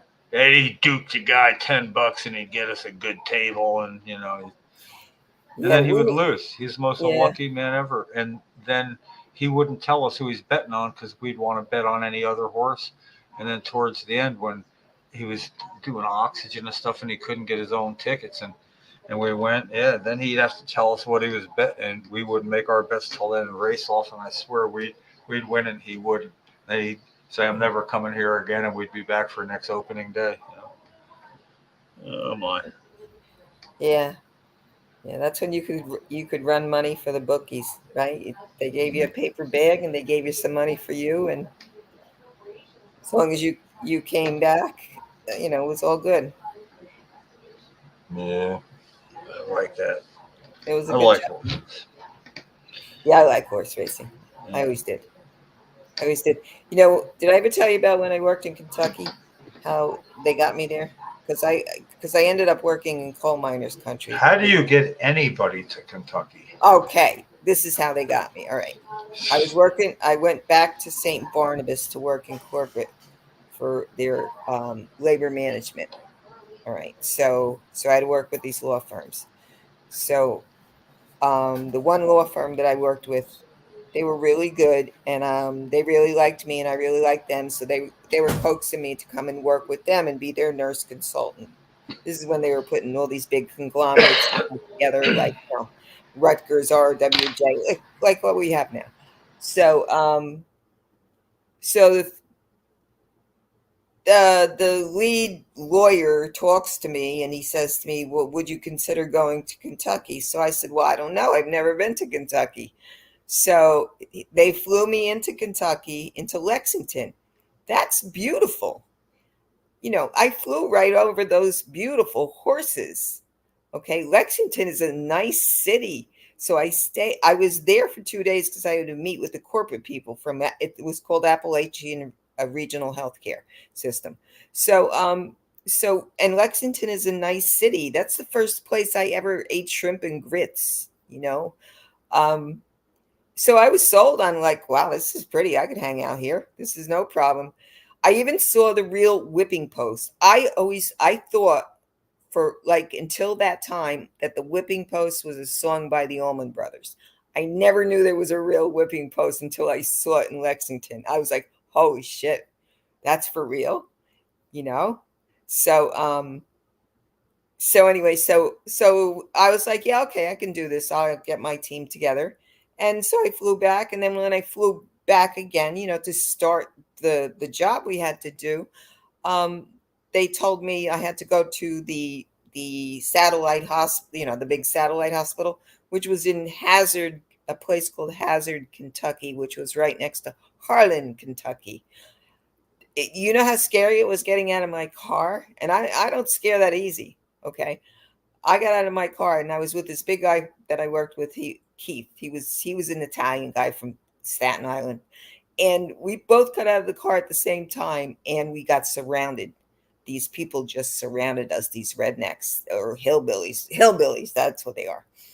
And I was like, oh, maybe we might be dying today, But where was I going with that? So I was going. You said something about Kentucky. What'd you say?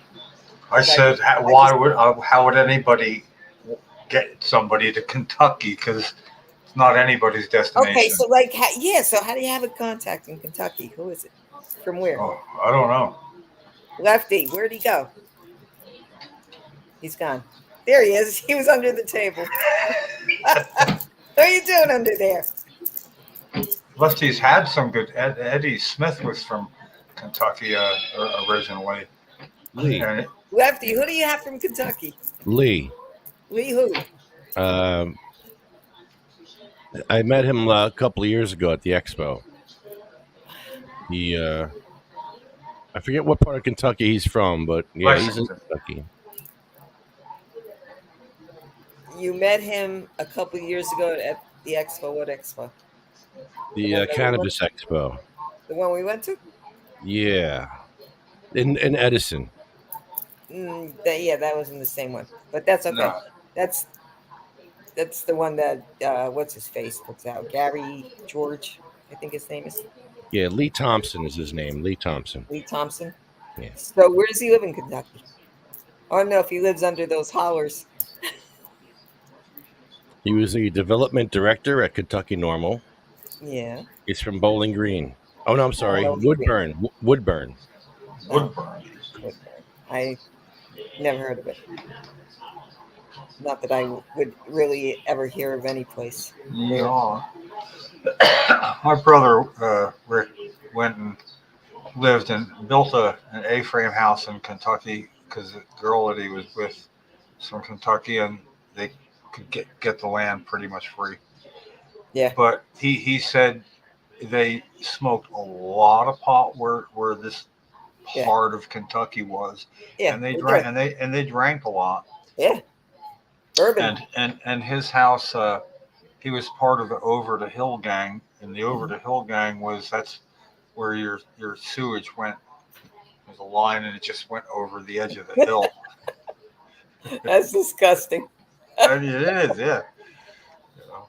Yeah. But anyway, he finished building the house. It looked wonderful. I never got down there. Stepdad George did the electricity in like a week, and then things didn't work out with her. That was no big surprise to me. And Rick's the kind of guy, he just doesn't look back. It wasn't like, keep it, goodbye. It's just keep it, goodbye. Yeah, I'm envious. Who does that? Mm-hmm. Didn't even look back. Well, he's also the one that in 2005, he met a woman online playing poker. You know, you talk on the side, and they got along and started talking and decided, let's meet. We'll People go actually do that. They Yeah. play poker online. Yeah. Oh my God. No, Okay. it's like it doesn't take a lot of attention. He does it, just making moves and stuff. But you can communicate with the other players, and that's how he ran across. And then you got to know each other, but talking on the phone. But the interesting part was that he went to meet her in Watertown, New York, I think it was, which is just before the border. And Yeah. then she lived about equal distance away up in Ontario. And they went for a weekend, and he came back with plans. He was moving up to Ontario. He's just going to take a bus up there, and what he could, and he had to wrap shit up in about 3 weeks.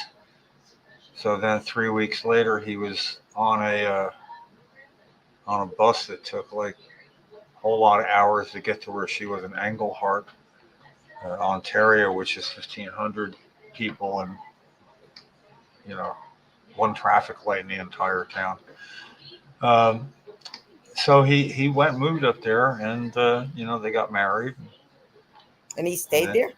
Well, he stayed there till like stepdad got to where he needed somebody in the house with him, and Rick was coming back, and we were trying to do it by committee, and wasn't working out, and her mom's dying, so she has to stay in Canada to take care of her, and Rick here, and they haven't seen each other. They talk at 10 o'clock every night and stuff. Yeah, it's like watching a Hallmark movie. So I tried living in the country in New York. I did for 20 years. But it's hard. It's really hard when you're from this area to like do that. I spent a week up there, no, 10 days, helping him build a 20 by 24-foot outer In building. Ontario? Yeah, in the back, and it Must is like be beautiful though, right? Oh no, it is. But this is like 1,500 people. You can't get lumber there. Everything is like really different Remote, logistically. Yeah, to get things there. But it was late until 10:15. So we worked for like 40 an hour and a half, and then took a half an hour off. We smoked pot all day long, and we ate well. We watched Trailer Park Boys on Netflix, and then went to sleep and got up and worked on. Did that. It was like for 10 days I didn't watch news. I had no idea what was going on in the world. I didn't read a newspaper. I mean, I was so out of touch. 10 days with absolutely no news. It was wonderful. My whole world was what I could see for 10 days, and I loved it.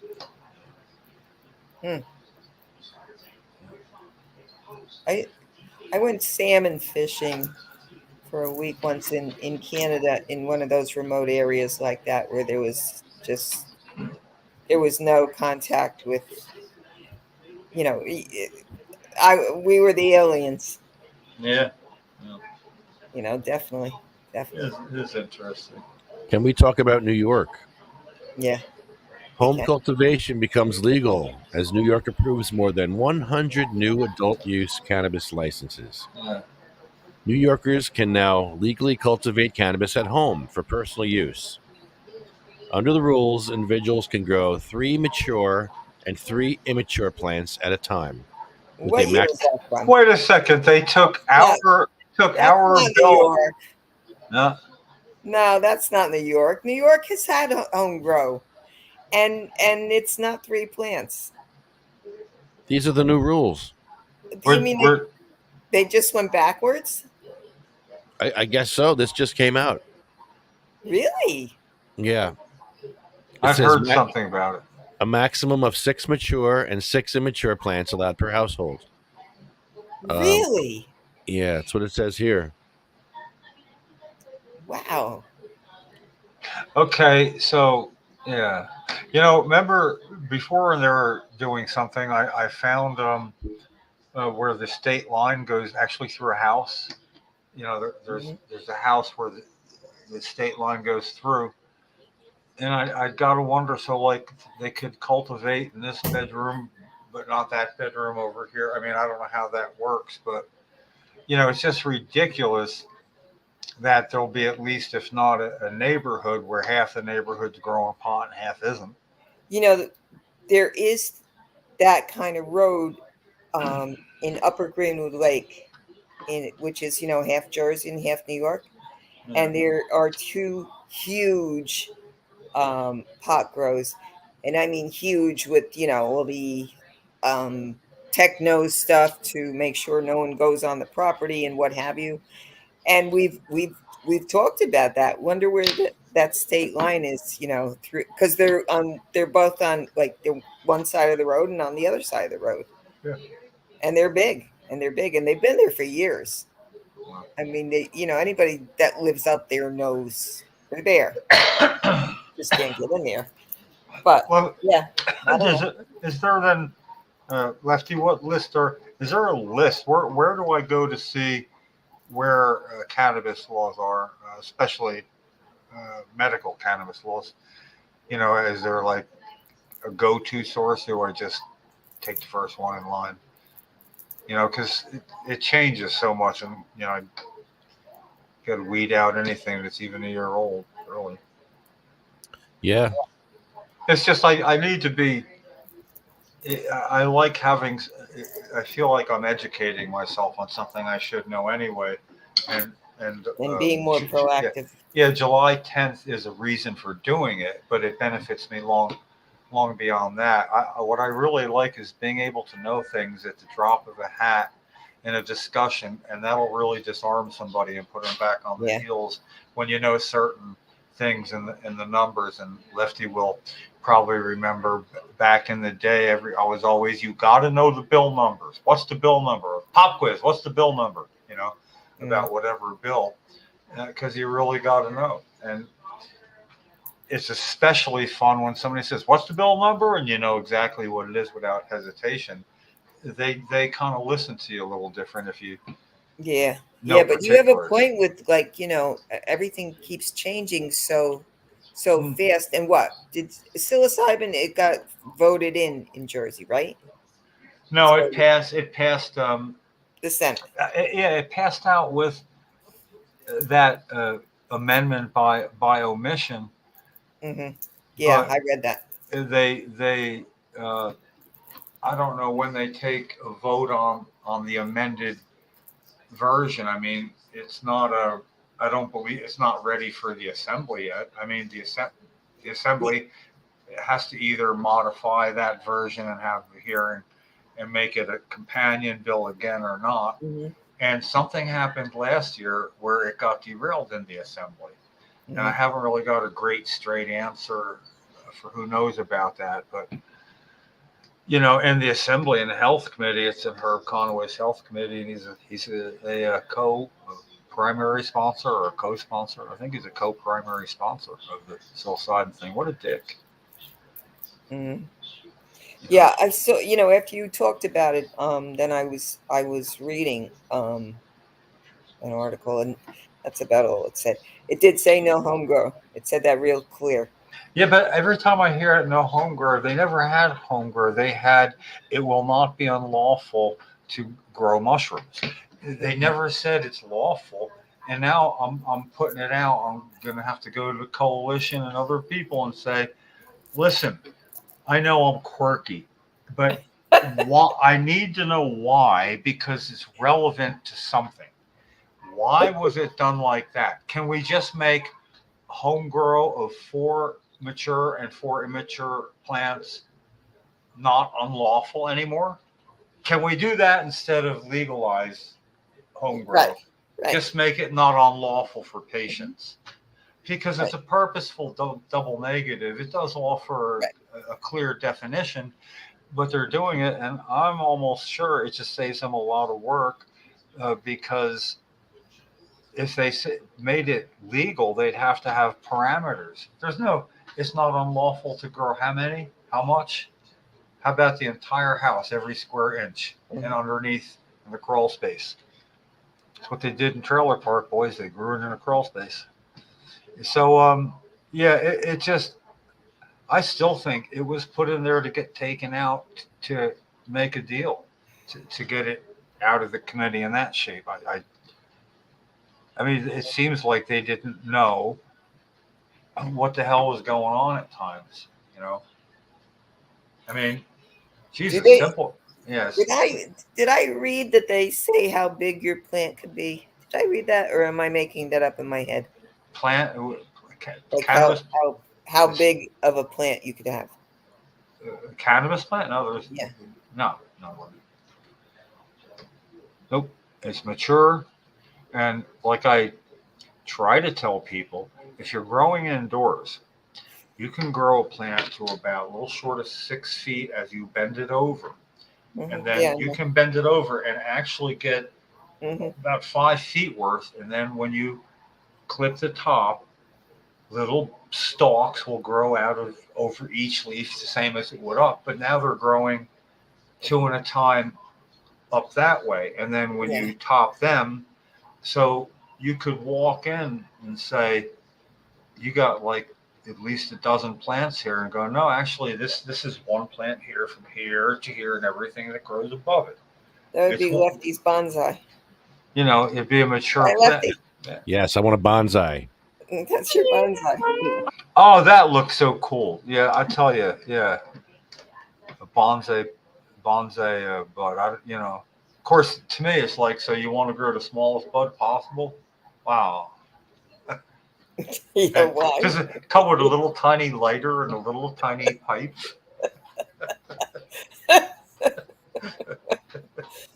It's like Tom Hanks trying to eat that little corn thing.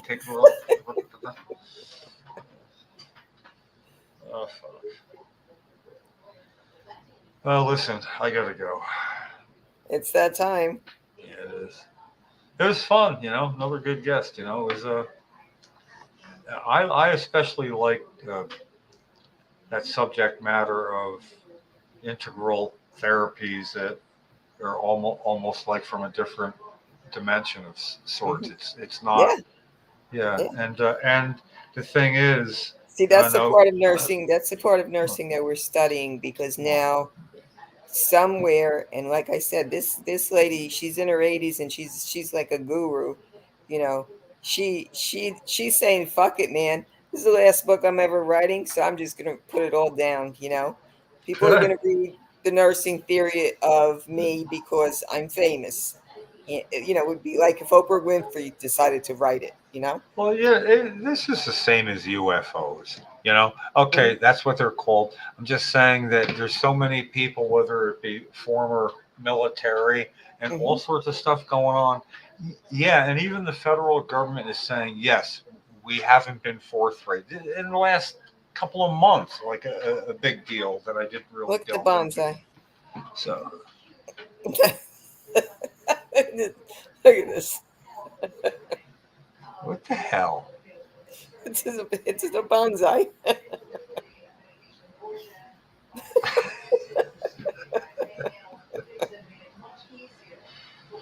So what? You just tie it up in knots? It looks pretty.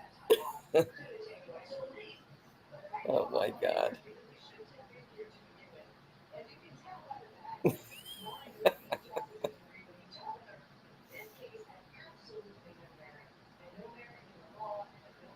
Now you got me watching it. This is my downfall when I see shorts videos like this.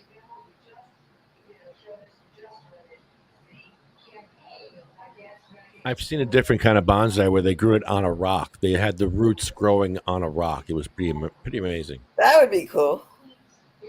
What's bonsai about this? I'm looking for that little tiny going in different directions. Well, they're clipping it and tying it together to make Yeah. it look like that. See? There's the bonsai. Oh, I miss growing. This looks fun. It kind of does. You kind of could do, yeah, because you could just sit there and do that for hours, make all different kinds of, shapes. Like, look at that. Look how cool that is. I would do that. Huh. Oh, it is on a rock. That's interesting. It Yeah, he did is. this on a rock. Where did you find this? I just Googled and I looked for like the 5-minute video. There's a 5 and a 10-minute video on this. You got to check out. Is it like 5-minute Yeah, bonsai? It yeah. says? There's Okay. a better one than this. Okay. Wow. Oh, I want to try that. That's cool. That's very cool.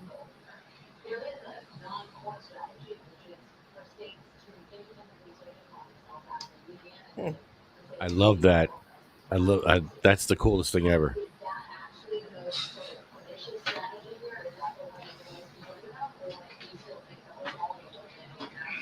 You know what's really cool too?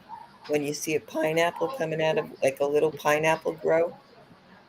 Did you ever see a pineapple when it's starting to come out of the earth from the plant it's in? It's the coolest fucking thing. 'Cause it's I'm so not sure I little. have.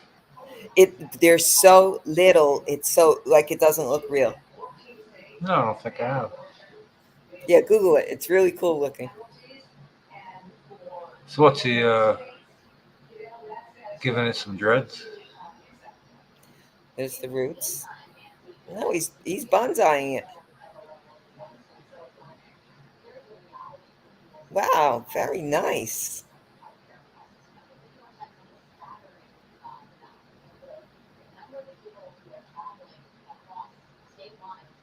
You got rid of all the smaller roots. You left the Yeah. big ones. Super cool. Look at that. Very cool. Oh, look, put all the stones just like you would for a bonsai. Wow. Look at that. Isn't that Oh. beautiful? Get the hell out of here. That's really pretty. And you can't take it. You just got to let it go through its cycle, right? Yeah. Let it go. Wow. Put it back. Very, very cool. Very nice. How far does that go? I mean, how long does this go on? Can you keep just going, cycling through it? Go back to veg. So is that going to like live forever like a bonsai usually does? Interesting. Yeah, that's what I was wondering. Kind of bonsai. I mean, does it outlive you? Yeah, Does it pass one down from generation to generation? like the Dalai Lama, Yeah, no, that's what it sounds like you could do. right? Huh. Yeah. You should be able to do that. Huh. So see, this is my necklace to ward off vampires that the medicine lady gave me in the Botanica Mm. down the street. I don't want to know about it. I don't want to be around a vampire. You just recognize them. It's not like I you don't know, want to. they know you know who they are because they turn around and they look at you too. So they know that I'm That scared. same look. They know that Oh I'm yeah, scared yeah, the shit of them, right? yeah. They know. They know. They get Do they come with a clown with razor teeth or something too? I mean, nope, what the nope. hell? They just turn right around and you can just see that darkness around them. Yeah. It's freaky. It's freaky. Yeah. Me and my grandson, we were walking I down don't- the I street don't in like downtown Hackensack, and I said to him, a vampire just walked by us, and he said, "Really? You're going to start that again?" So I said, "No, really." And we turned around, and she turned around, and she was staring at us too. And I said, "See, she knows. She knows I recognized her." Wow. Oh man, I'm taking this out then. Have you heard the latest tales of the Mayor Slayer? I haven't. Lefty, didn't the Mayor Slayer have even a little character in your diorama? I have Scutari sitting here, Senator Scutari. Do you have any little people like around, like Yeah. little toy soldiers? Yeah, I got some of that. I got a little everything here. It's pretty crazy. It does. There's a little Bongholio. There's a Bongholios and El Rampador running around. A little one. A little teeny one. Yeah, Little motorized. was Mikey pretty much the culprit of all this? I mean, just reeks of his artistry and his visions. Yeah, we took the pictures and we put the buildings together, and then we just bought a bunch of cars and little figures like from a train set. This is just fun. This is just like I'm a kid again over here, passing joints to each other with cars. Well, some of it, when you have the cameras up close and have stuff going on, really look good. It's really so Here. fucking funny to We're gonna watch. make an executive decision here right now. I'm gonna change this. I'm gonna move Executive Angelo's decision. around. Watch this. Executive decision. How's Angelo? Where is he? Does he have a say? Wow, you look like really big. Like you're Godzilla big. Wow, you can lift a whole building. It's like it's like he's his own slow motion tornado. Whee down. Stop.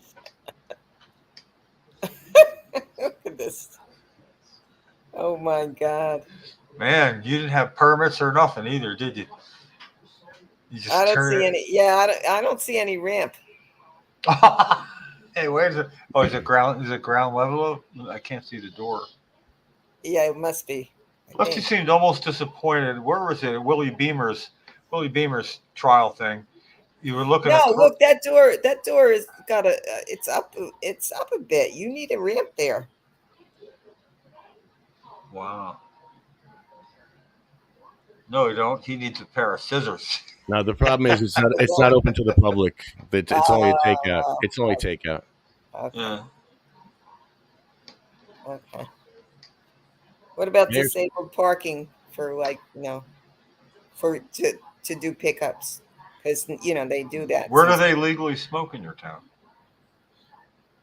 In my town? No, in this town. Yeah, yeah. Where do they? Anywhere. Anywhere you smoke Yeah, tobacco. anywhere they want. Anywhere they want. I smoke on the other side usually. What, by those brick buildings back there? Yes, yeah. Yeah, I've seen you right around those a lot. Like what every once in a while I'll see you riding around during the day.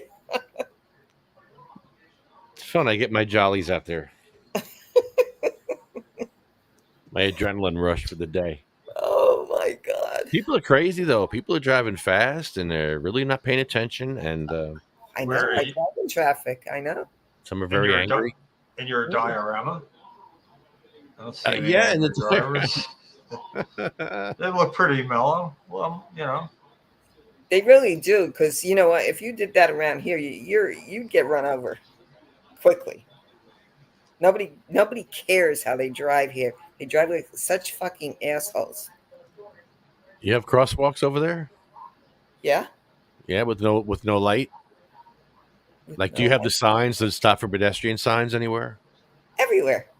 Those Everywhere. yellow, yeah, the yellow signs, yeah. Yeah. There's a warnings that the police are gonna fine you to. The fine for going through the crosswalk is $250 because that's probably what the town could keep from the state. Because that's what they Yeah, do. yeah. Maybe they could just like also get a large cardboard cutout of you with your mask on, looking mean at traffic. You know how they Yeah. set up that little thing in the middle with a couple little fake little cone kids. They could have you staring out, looking mean with like a only you can prevent pedestrian crossing accidents. That's good, Jim. Yeah, I can picture it though. Oh, God. Try it out. Get Mikey on it, and try it out with a diorama version. See what it looks like. A little Yeah, fake one. you gotta make little lefties, and yeah, you gotta make that lady that yells at you. Who's that one lady? That old lady. I've seen I her. feel like one time I should come to where you go around and go with you, but hold a sign up for everybody so they know what you're doing. Your own personal explanation person. That two-sided sign. What he's doing. I could follow you. I could trail you. You can Walk like have a sign that says walk with a sign that says snitch. This is a snitch. And I'll walk like the Doodah Man, wear a zoot suit.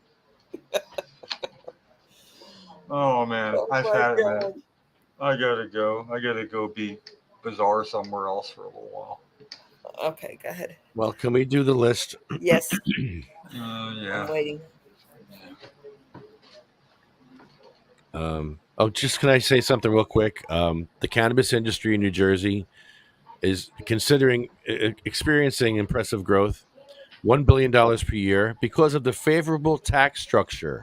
Did you know that New Jersey has the best tax structure of any state? We have the highest. Meaning what?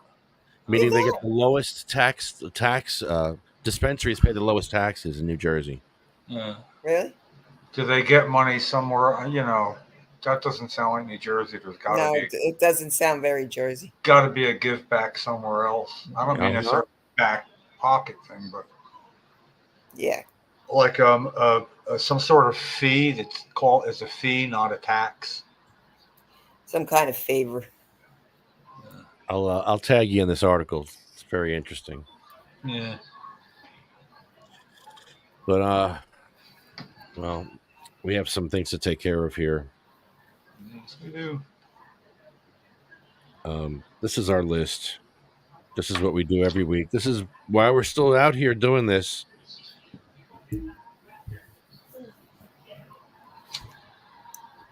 I'm doing it because it affects me, my friends and family are on this list. Jim made a promise. That's why Jim is still fighting for this.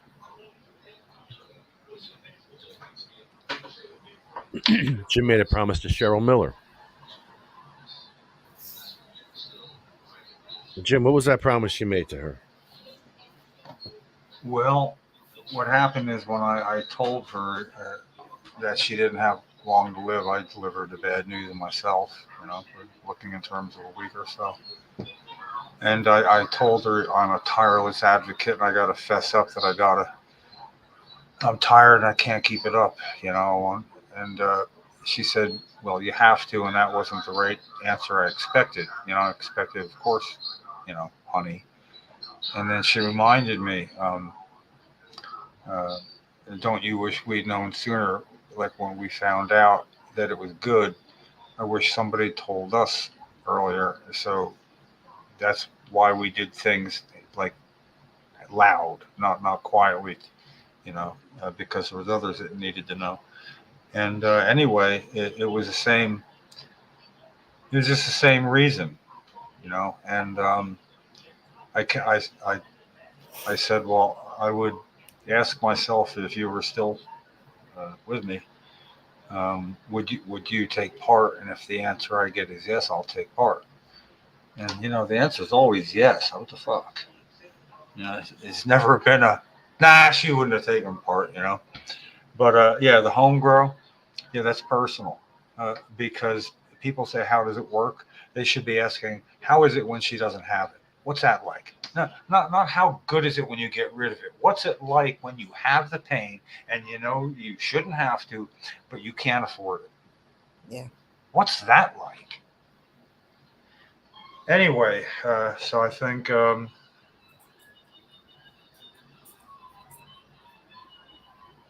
don't know. I don't know what to think about it sometimes.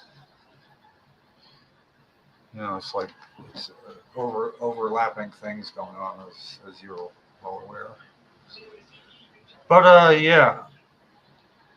So what it was like for Cheryl was I recorded her cry of pain one time because I was so beside myself. It's time to get her changed, and to do that, I got to roll her on both sides, and her left shoulder it was going to hurt. And you know it's gonna, and you know she can't help but cry in pain because it hurts her that much. And oh yeah, wow! I just realized I came across something on Gary Sage's thing.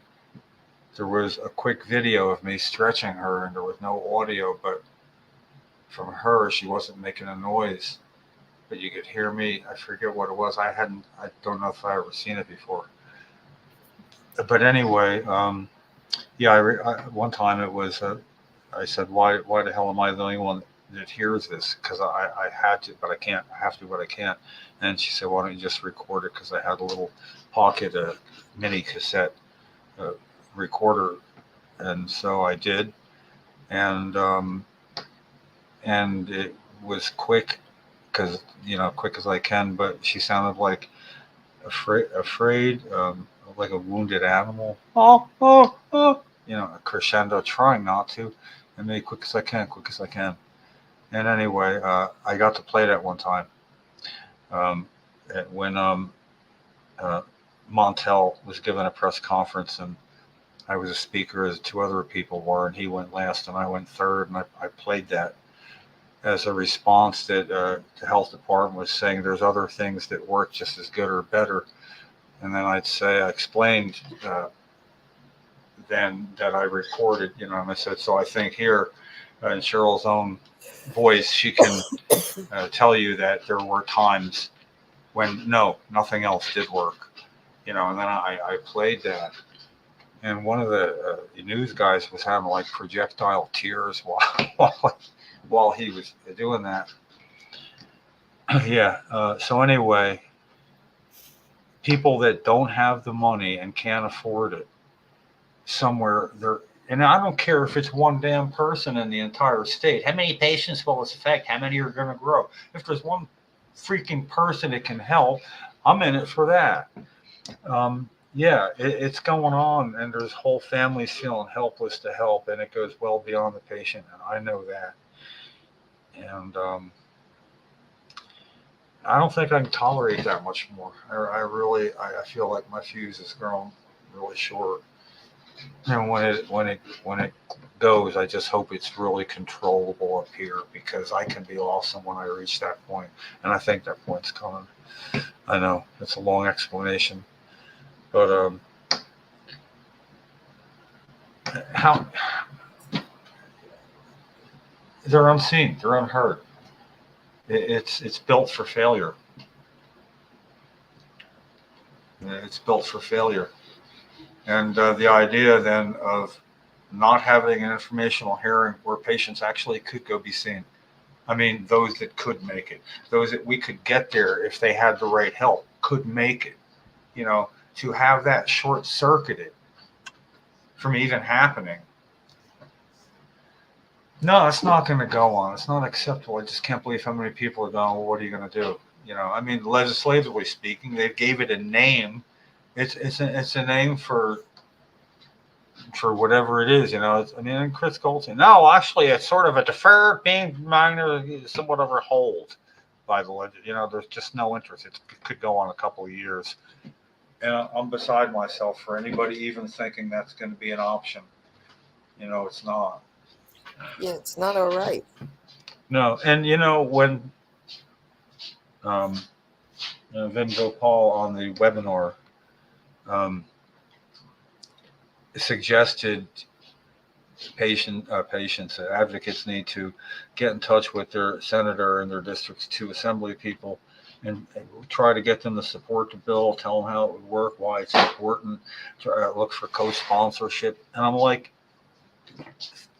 almost 3.5 years now, that's exactly what hasn't worked. And so for the guy who's the primary sponsor to be saying, this is what we should do, I'm missing a piece of the puzzle. We all are. Something's not right, you know. And I am going to start. It's finally time, definitely, to get back in touch with Eric at the communications director, Assemblywoman Reynolds Jackson's office, and say, look, I know we don't know somebody, and I'm asking you to tell me what it is. You know, blink twice, communicate to me. You know, it's sort of like, otherwise, I'm going to have a problem with that. And then I don't want to have to be public about being shut out by the authors of the bill that aren't being heard. You know, at some point, somebody has to break ranks with whatever it is we don't know. Okay, yes, the Assemblywoman's asked for it to be posted. No, it hasn't been. Guy's committee is in, he's a co-sponsor. He wants it done. Something's in the way. I mean, there's no other dots to connect to say that there's something in the way. Right. And I want to know what it is. I got no teeth. I got no claws. The only thing I got is I might show up. And I'm hoping I can make somebody understand they don't want me to start doing that. No, you're going to have to do that. Yeah. I feel it reminds me how it used to be when we didn't know anybody until Gary's age. That if we didn't do it, it didn't get done. Mm-hmm. I feel that way again. You know, hey, if I'm that person, I'm that person. It's looking that way. Yeah. We'll see. It's hard to know what the right thing to do is, but it can't go on. I think I got to show up at the point of the problem. And what I did at Frank Pallone's house, I said, your decision is affecting people in their homes. Now your decision is affecting you in your home too. Don't bring it to your house, just like it's in other people's homes. And I think that message needs to be reiterated for a Senate president. You know. Yep. Yeah. There's nothing I really, you know, what's it gonna do? There's nothing. There's nothing I could be sanctioned with that I give a fuck about.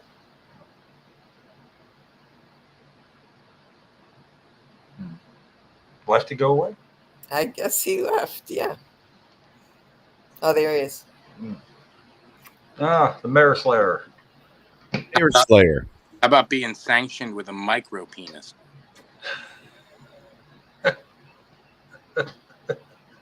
I'm trying to figure what came before the ... than that. You know. That was special. I'm special. Hey, what's going on, man? No, a lot, man. Oh my God, I've been doing so much, guys. Well, congrats on your son and everything that's going on in his life with you. Yeah, man. Yeah, that sounds like really cool, man. Amazing. I'm real happy to see all that going on. You know? Yeah. Where the hell did he get those genes? Not from you. What the hell? His mom must be something. Your boy's like amazing. You know, in multiple ways. I want to respond to that, Jim, other than a very, you know, one of my beautiful middle fingers. It's a compliment, man. As backhanded as I could make it, too. Trust me, I don't fast. Yeah. Did we lose her? Did she just cut out? She's like, no way I'm hanging out with that dude. She's tapping out. Yeah, she's tapping out. She's like, way. Who is that guy anyway? Yeah. He started off with a micro penis. Yeah. Well, I was definitely I on my way out, but I'm kind of curious to see what's up, man. Yeah, so do you know what's going down in Tabernacle, New Jersey? Have you heard? Start to tell me and all. All right, so a couple months ago, I get contacted by somebody. The bat signal goes up over Tabernacle, New Jersey, and they say that there's a town hall, 150-year-old building that the administration, 3 particularly people in the administration and the professionals have made it their choice. They're going to just tear this building down out of nowhere, and it really, really upset a lot of people in the town. Not only did they scheduled the demolition of the building, but they also closed the road, Medford Lakes Road, right next to the building. It's like the busiest road going through town. And so I guess on May 28th, I was contacted and somebody said, "Hey man, can you get involved out here? We think there's something wrong. You could, kind of just help us out." So I went out there and I looked at the building and I was like, well, this building ain't falling down. I mean, I can tell if the building is in bad shape or not. This building is not in bad shape. There would really have to be something really, like, there would have to be a bomb building for it to fall down. That's kind of the way I saw it. So what I said to myself, let me put my, how I do my little thing. I go to town, find stuff, and make some lives uncomfortable. So before I made any lives uncomfortable, I just said to the township, "Look, how about you allow for an independent engineer to come in and inspect the building? I'll pay for it, and you don't have to pay anything. We can make sure the building is actually in imminent danger of collapse." But they refused to accept my deal. So I gave them an ultimatum. I said, "Listen, you can allow the inspection, or I can hang around here for the next couple months and make it very difficult." And so what happened was they basically said "F you" to me, and they went ahead and started with the demolition of the building. I helped the township raise $12,000 in 4 days. I got a friend of mine who's an attorney. We filed an injunction against the township to stop them from tearing down the building. The day the building was set to be demolished, they had the demo crew in the building the day it's set to be demolished. We took them to court and won the injunction. And then I started digging in and finding out what was really going on. And the deputy mayor of the township had put a post out about pineys. You know what a piney is? No. A piney is a person from the Pine Barrens region, like Tabernacle, Chemung, this area where the Pine Barrens they call it the gateway to the pines. So the pineys are a special, they literally, they think of themselves as a certain group of people, almost a separate race, even not race, but culture. What happened was the woman put out a post in 2020, the deputy mayor. She was a part of this crazy woman crew that had messed with these people in Medford before. So I kind of knew who she was and was really ready for her or anybody else. So this post that she made basically called all pineys morons, imbeciles, inbreds. I mean, it was a horrible post. And she's the deputy mayor of Pineys. Now, the Pineys didn't know that she had said this stuff about her. So the day before the injunction hearing, right before we're going to court for the injunction and they're about to tear down the building, I released the post to the public. And the public goes crazy. The story, gentlemen, goes international. I mean, international news. New York Post, Daily Mail, Yahoo Singapore, Philadelphia Inquirer, NJ.com, all writing about this mayor, the deputy mayor, and her bigoted comments about her own constituents. So basically what's happening now is the township disobeyed a couple court orders that were part of the lawsuit that we have against them, and they reopened the road when the judge told them to keep the road closed. And then when the judge told them to close the road, they didn't close it for about 8 days. And in between that time the judge told them to close it, and when they actually closed it, they had a Memorial Day celebration around the building that they said was going to collapse, with children all around the building. So the judge, this is unprecedented, gentlemen. By the way, the deputy mayor, toast. I've slain her completely. She's resigned. She's out of politics. The mayor stepped down in Tabernacle. Whoa. He stepped down and handed the reins over to one of the people that did not vote for the demolition of the building. The two incumbents, gentlemen, on the June 4th or whatever election it was, they lost in the largest percentage loss in Burlington County history for any incumbents ever in a primary. 650 votes to 250. So I destroyed this town government and did it because I showed that what they were doing was that they lied about the actual imminent hazard of the building, and the people that said it was an imminent danger weren't even structural engineers. So now, check this out. The court, Judge Richard Hertzberg, has ordered the entire committee, the entire township committee, and the solicitor to come in front of the judge next month and explain why they disregarded his orders and just what the fuck is going on with this building and why is it say it's in imminent danger of collapse when they know it's not, and the judge knows it's not. So, and the judge has ordered an independent inspection himself, and an independent engineer is going to go in there. And I'm going to tell you something, folks.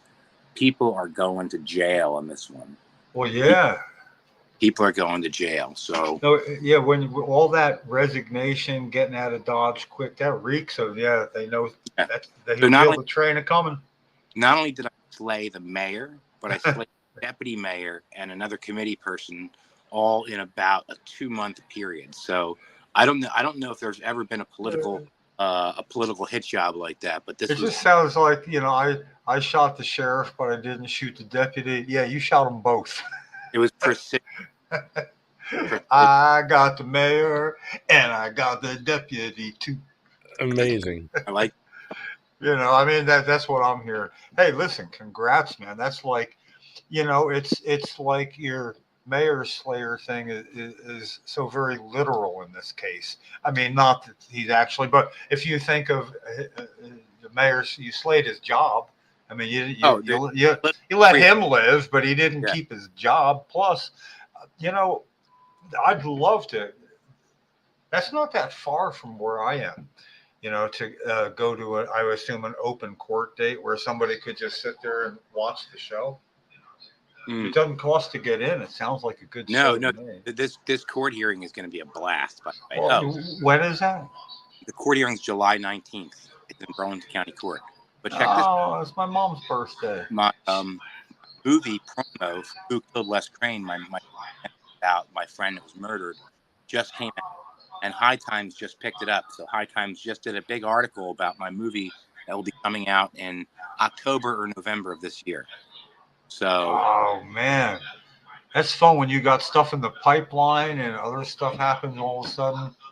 Yeah, man. Oh, that's coming due. Yeah.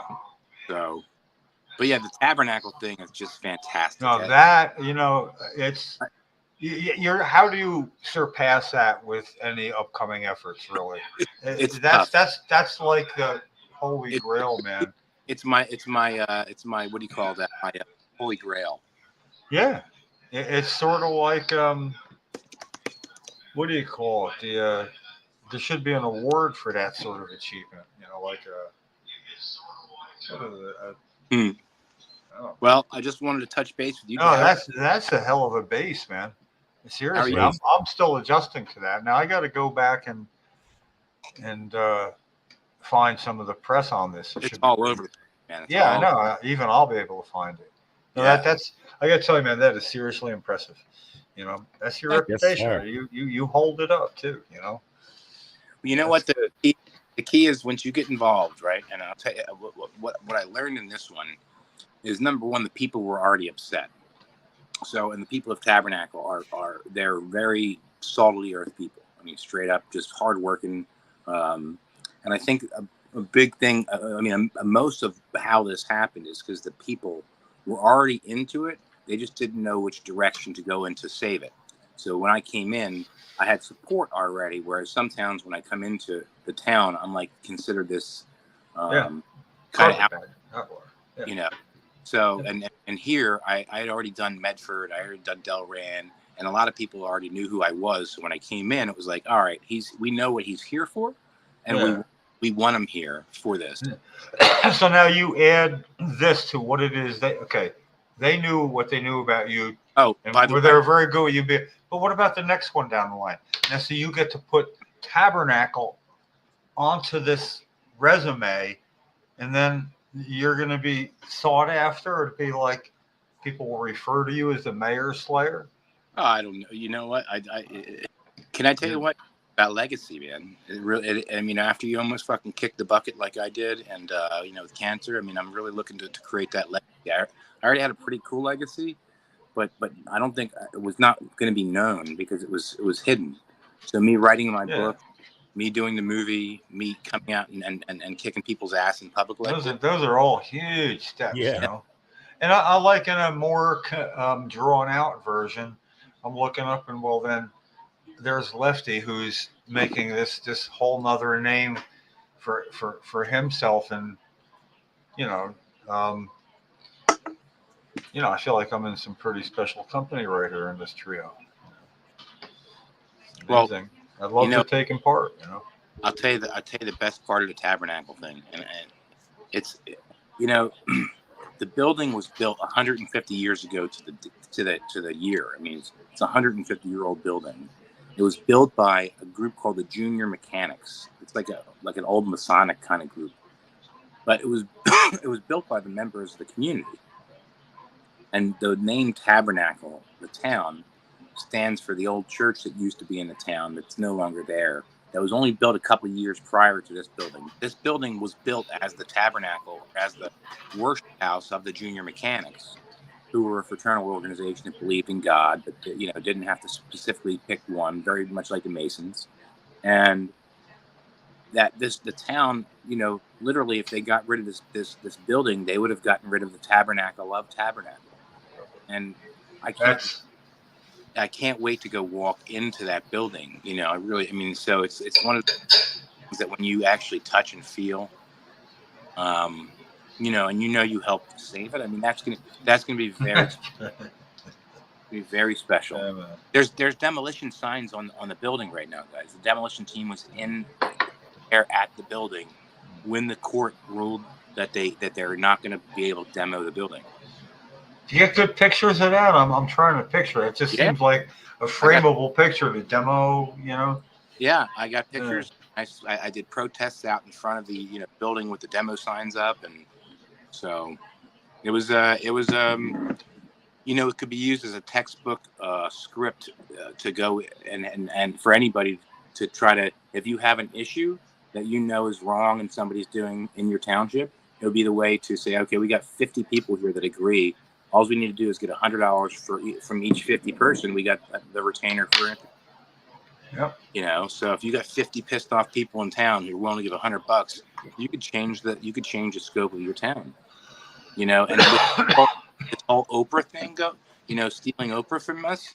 Listen, I don't need Oprah. I hardly used Oprah to crush these fucking scumbags. So I'm going to teach people how you don't even need to use Oprah. Oprah's not needed. You know what you need? You need to be honest and have an open channel of communications for people to reach out to you and tell you what's going on. Because guess what? You'll get more from the inside tracks from people who wish Oprah still existed like it did. And these people are going to try to hide in the shadows. But the shadows are going to have more moles coming out, poking their head out. So we just have to have people to listen and sources to get that information out. And I think that's the power that I kind of have that others don't, is because I have my own, what do you call it? Source. I have my own blog that gets thousands of hits, every day, so not every day, but every day I put articles out. So amazing, Mr. Duff.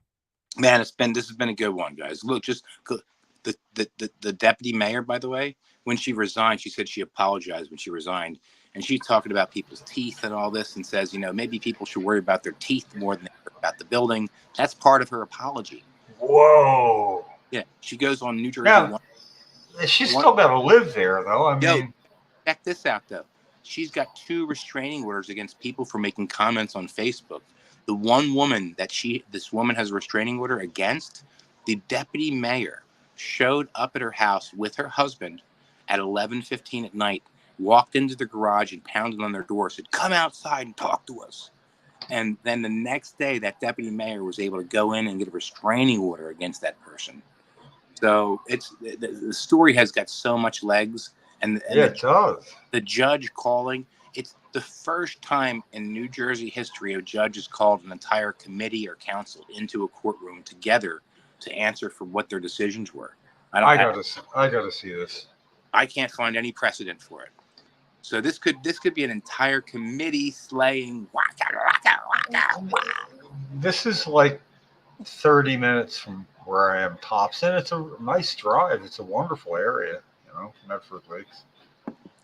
Tabernacle, I love it out there. Yeah. I'm officially an adopted Piney. Yeah. So, Yeah, but how's the group going on? What are you guys doing? Good. Do you know that they named a strain after Governor Murphy? Snaggletooth Kush.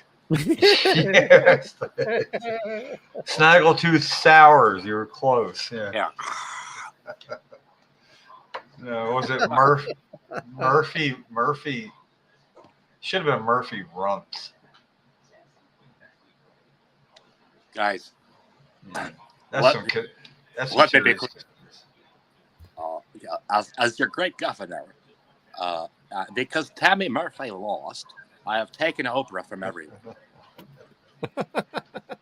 Chipwreck. That's Oh, fucking what's Andy up? Kim. Fuck Andy Kim. look how Bob Menendez jumped in the race, though, huh? Bob Menendez jumped in the race, and he is gonna tank Andy's chances of winning because this Curtis, this what is his name, Bradshaw or whatever, from the Republicans is probably going to take it because Menendez is going to take the Spanish vote from the cities, and that's a big part of the Democratic vote. They look at the thing and they see Menendez. Well. Hey, Trip. What do you think? Who are you voting for, Trip? I don't know. I want When Kennedy is- to win. When's that? election day? Trip Eisen's with us. Who's Trip Eisen? Pat, do you know a band called Static X? No. Oh, okay. Well, they're like a heavy. What kind of music is that? It's new metal. I don't know. I guess it's new metal or. It's pretty amazing. Well, Trip was a guitar player in that band for many years, and he's in Murder Dolls, Tease, Rough House, Ego. He's a sessions player. He's been all over the world touring with the.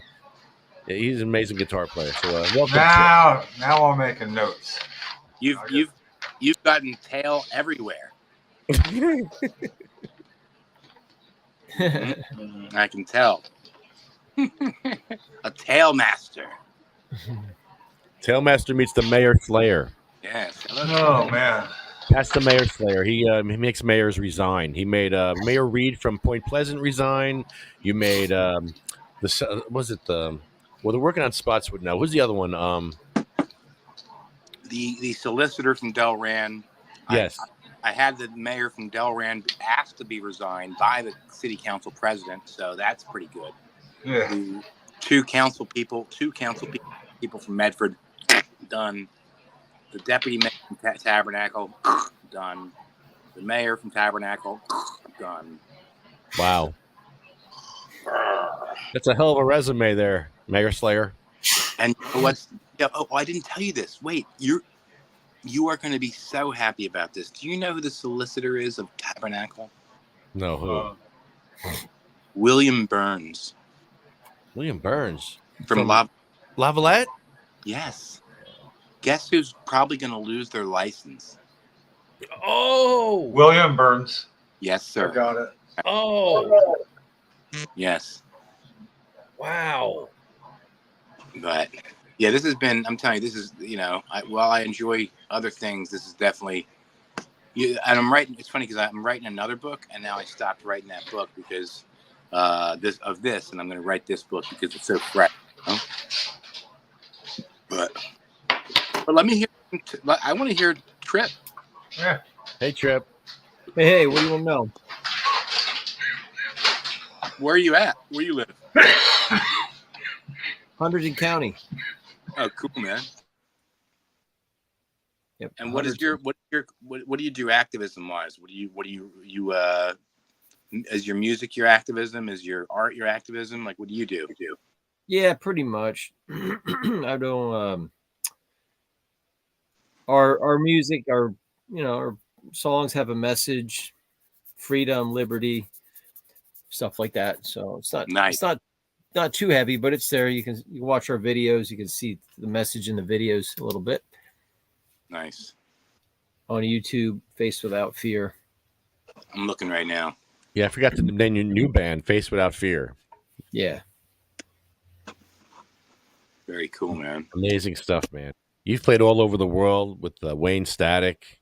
That was a huge band, man. That was and it's funny because there's a guy that took over Wayne Static's place in Static X, and he's kind of faking it. There's been videos put out of him like playing over, like his coat would be over the strings, and he's strumming the guitar on his coat. Like it's ridiculous. Like you're playing these songs like Milli Vanilli. Like, come on, man, you can do better. Is that true? There's a lot of people faking it these days, but yeah, there's some suspicious things going on there. Definitely.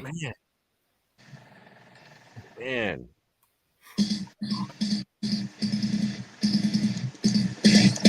Oh, you got it. Cool. I'm just I have it low because my wife will leave me if I turn it too loud. Track is that? That's This is my Parasite. I was learning how to use this StreamYard here. Well, I'm going to have to check this out when I do get off, and I got to get off now, man. Well, I'd like to say nice meeting you, Trip, but I'm going to be more meeting you when I get on YouTube and start checking this shit out. Then I'm going to think, I wish I'd seen this first, and because I've always I got to roll too. Been a lifelong wannabe musician myself, and I love living vicariously off other people's success. So I'll see if that happens. I think maybe, and who doesn't like Beatles shirt? Lefty say, Jim's wearing Beatles shirts on here like that. Yeah. But yeah, it's been like an overlapping evening, and I don't know how many times I'm looking at my better half's direction. How many times I can say, "Oh, I'm almost done." I'm almost done. So I'm almost done. So I'm gonna check this out, man. Cool. I got the notes, and then come back sometime again.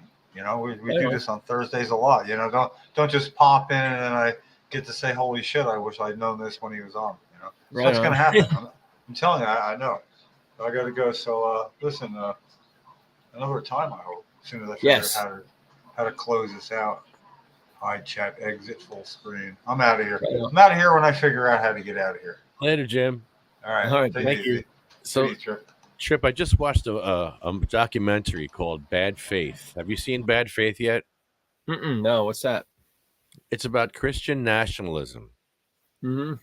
And it's about how some people have taken Christianity and used it for political purposes. Right. And like Jerry Falwell used to have segregated churches.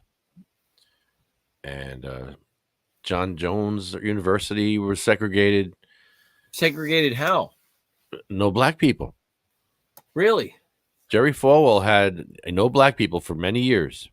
And they fought against being segregated. And a lot of groups, I'll send you the link for that. It was crazy. I'm watching this because I'm like, well, what's the deal? Because, not all Christians are Christian nationalists, whatever you want to call them. And then they had a black preacher from North Carolina talking about, feeding the poor, doing stuff that Jesus would do. And the one guy would work for Strom Thurmond. Now, Strom Thurmond was a racist. And he said Strom Thurmond was pro-life, but he was also head of the military arms committee. Mhm. So how can you be pro-life and then just want to figure out ways to kill people? Well, so Jerry Falwell had segregated churches back when? Oh man, let's see. Let me see if I can Google that. That's a good question. So he when segregated meaning white only churches or black only churches?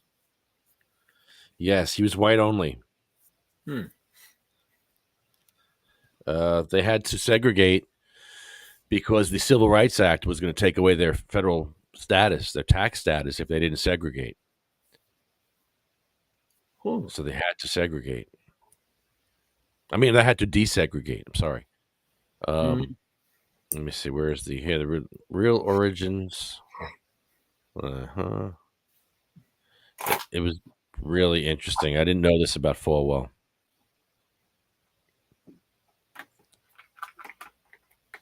Yeah, that's strange. I never heard that. Well, back in the day, it was Christians that were enslaving black people, of course, but it was also them having church. They would have these church fairs, and you'd leave the church fair, and they would have these things called what was it called? African Dodger, where somebody would throw a ball at a black person behind a curtain. Like their face would be sticking out, and you'd have to hit them in the head with the ball. Jeez. And that was a thing that was at churches. Like churches used to do that. It's like, wait a minute. And there's some churches that use religious. They use like the Republican Party. I heard Calvary doing this. They were talking about the red wave at Calvary Church. I don't like when they talk about politics at church because he had brochures out one day about some other stuff, political stuff.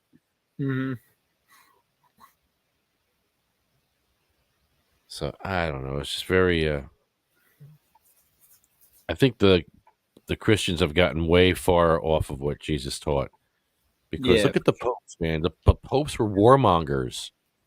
All the popes back in the early popes in the early centuries, they would send people out to kill people in the name of Jesus. Oh, it's yeah. crazy. A lot of that happened. But there was always good Christians that were not racist and they were carrying the message. Yes. Like the Quakers and different people, led those movements to fight against slavery and, the Underground Railroad and, Yeah. Harriet Tubman was Christian. Abolitionists, right. But there's a lot of white Christians helped out. Right. And it was a battle, and it led to the Civil War eventually. But yeah, it's but today, I mean, most Christians are pretty open and accepting of everybody. But some churches lose their status if they're talking politics and stuff. They got to be, not neutral, but just kind of like,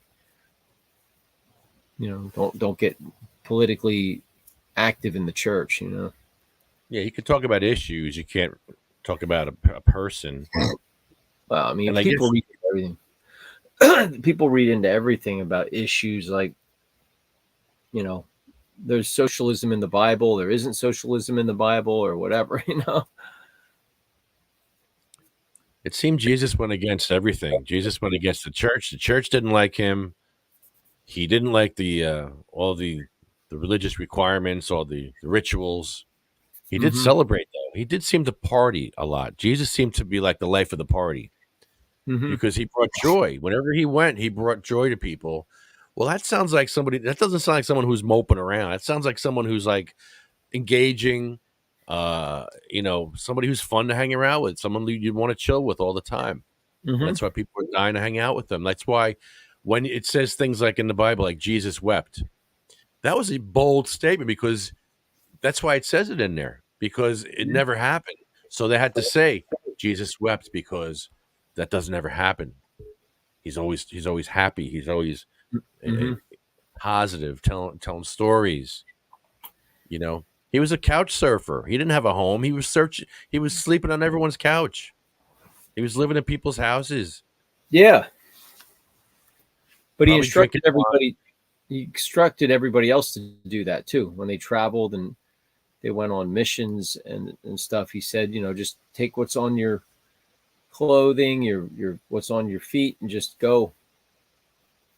So that was part of his technique and part of the whole how he ordered them to go witnessing door to door, two by two, and all that. But yeah, it was definitely sort of, you know, they were traveling and they were kind of homeless. They just take hospitality wherever they went. So it started off small and then it grew. but yeah, he had rich benefactors, it seems. Some,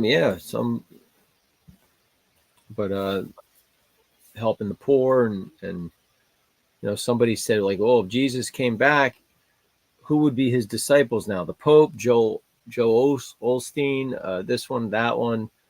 Like, he came with tax collectors and prostitutes, and he said he came to heal the sick, not the well don't need healing. He said the sick need healing. But there are rich people that are, you know, in search of spiritual healing and stuff. So you got to be open to everyone. Like Paul said, he found a way to live within riches or live within poor means. You know, to the Greek, I'm a Greek, and so he adapted his message to whoever he was talking to share it. You know, so that's being open-minded and being all the things, multicultural, being adaptive and respecting and being open to, you know, spreading the word. But he didn't compromise either. He went into, where was it, Athens, and he busted up statues and burned books. You know, if there's stuff that was heretical or making idols of things, he set an example by destroying it. He wasn't like, oh, everything's cool. Do you remember how they killed him? Did he get crucified? How they killed Paul? Yeah. No, how did he die? And I know a couple were crucified. I think Peter. Yeah, Peter was upside down. I can't remember if Paul was executed. Was he? I think John was the only one that lived out his life to be an old man, right? On an island. Yeah, John. Some were beheaded. Some were boiled in oil, right? Wasn't one boiled in oil and that didn't work and they did something else to him? Jeesh. Yeah, I just looked it up. It says the exact details of St. Paul's death are unknown. The tradition holds that he was beheaded in Rome. So there's a lot of church fathers or historians that know things. Sometimes the Bible is vague about it. So I remember that coming up, because just like you asked the question, how did Paul die? Well, the fact that you're asking the question shows that it's not really, you know, everyone knows Stephen was killed. I think that's a very explicit description. But Paul just kind of disappeared, and they don't really talk about it. It's not addressed. How was Stephen killed? I think he was stoned or burnt. I can't remember. He might have been the one that was burnt in oil, then stoned.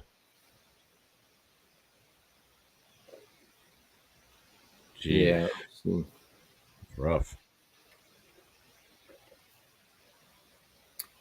Yeah, he was stoned to death. Yeah, I was right. He was stoned to death. Remember that Ouch. scene in Monty Python, The Life of Brian? Yeah. Stoning the guy. He's like, I just said this dinner is good enough for Jehovah. Don't say the holy name. And then they're stoning him. You're only making it worse for you. Worse. I'm going to be killed. How can I make it worse? But that's why that movie's great, because it's making a point out of certain things, how ridiculous certain things were and how they carried it too far, how the Pharisees and the Jewish leaders carried everything too far. That's why Jesus did away with it. Yeah, a whole new way of thinking. He didn't just do away with it because it was ritualistic. He did away with it because they lost the meaning of it all. Yeah. Yeah. There's supposed to be, where's the love and compassion and joy for others? It's not there. But he didn't upend it completely, because a lot of times you go, oh, go and have this blessed and go through the cleaning ritual. So he still accepted some rituals to ease people out, like circumcision and all these things. Like, they still respect it. I think Paul or Peter got circumcised, even though they said you don't need to be circumcised. It's the old thing. But he did it just to show empathy for them or something. Is that in the gospel? Yeah, I forget where, but that's one of them did it just for the sake of like spreading the good news. But I always wondered that in the Bible. It's kind of a weird thing, like, oh, someone's not circumcised, well, shun him. How do you know he's circumcised? You have to, hey, lift up your robe. Like how did they know? Like how could you be prejudiced against someone who's circumcised or not unless you ask to see it? Like, no, they used to make you wear it around your neck back in the day. Did they? No, I'm kidding. Yeah, there was weird customs back then, though. But I always want, like, how, like, oh, you're circumcised, like it's so weird. Like, how did they know? And then, do you ever read the history of circumcision in America? No. Dude, read that. No. Read the history of circumcision in America. It was a fundamentalist Christian that pushed it because he wanted to desensitize young males to not have sex. That's why we're all circumcised. Oh, it was when you read that, it's going to make you, it's worse than the making marijuana illegal. It'll make you madder than that. It'll make you madder than that. Read it or see the documentary. The history of the, like, why would we get, it's less healthy and it makes sex. Well, no, I'm trying to, there's something about it that's less healthy, even though it seems counterintuitive. Like, oh, you have the foreskin, it's harder to clean or something. They try to use that like it's more healthy. But it was to discourage sex. That's what's so crazy about it. And we're all deformed because of it. So we're actually deformed. Yeah, I'm an amputee. It's crazy. Never thought about it. And everybody just goes along with it. Just like the name of God in the Bible, how they took it out. They took the name Yahweh or Jehovah out of the Bible and they put Lord there. And they say right in the introduction of the Bible, well, we're following the Jewish custom. Well, you're not Jews. What are you following a Jewish custom for? You're following a Jewish custom to take out God's name because it's so sacred you can't say it. And you put capital Lord in it, as opposed to the truth is God's name is 7,000 times in the Bible, more than Jesus. But they took it out. I want to know why Jesus is white. Why is Jesus white? Well, because he's Caucasian. They were Caucasian over there. No, you're the well, like I don't know. I feel like there's three races, right? And a friend of mine's like, no, there's not. There's so much gray area, but everybody falls within three races. You know, I always grew up knowing there was three races, and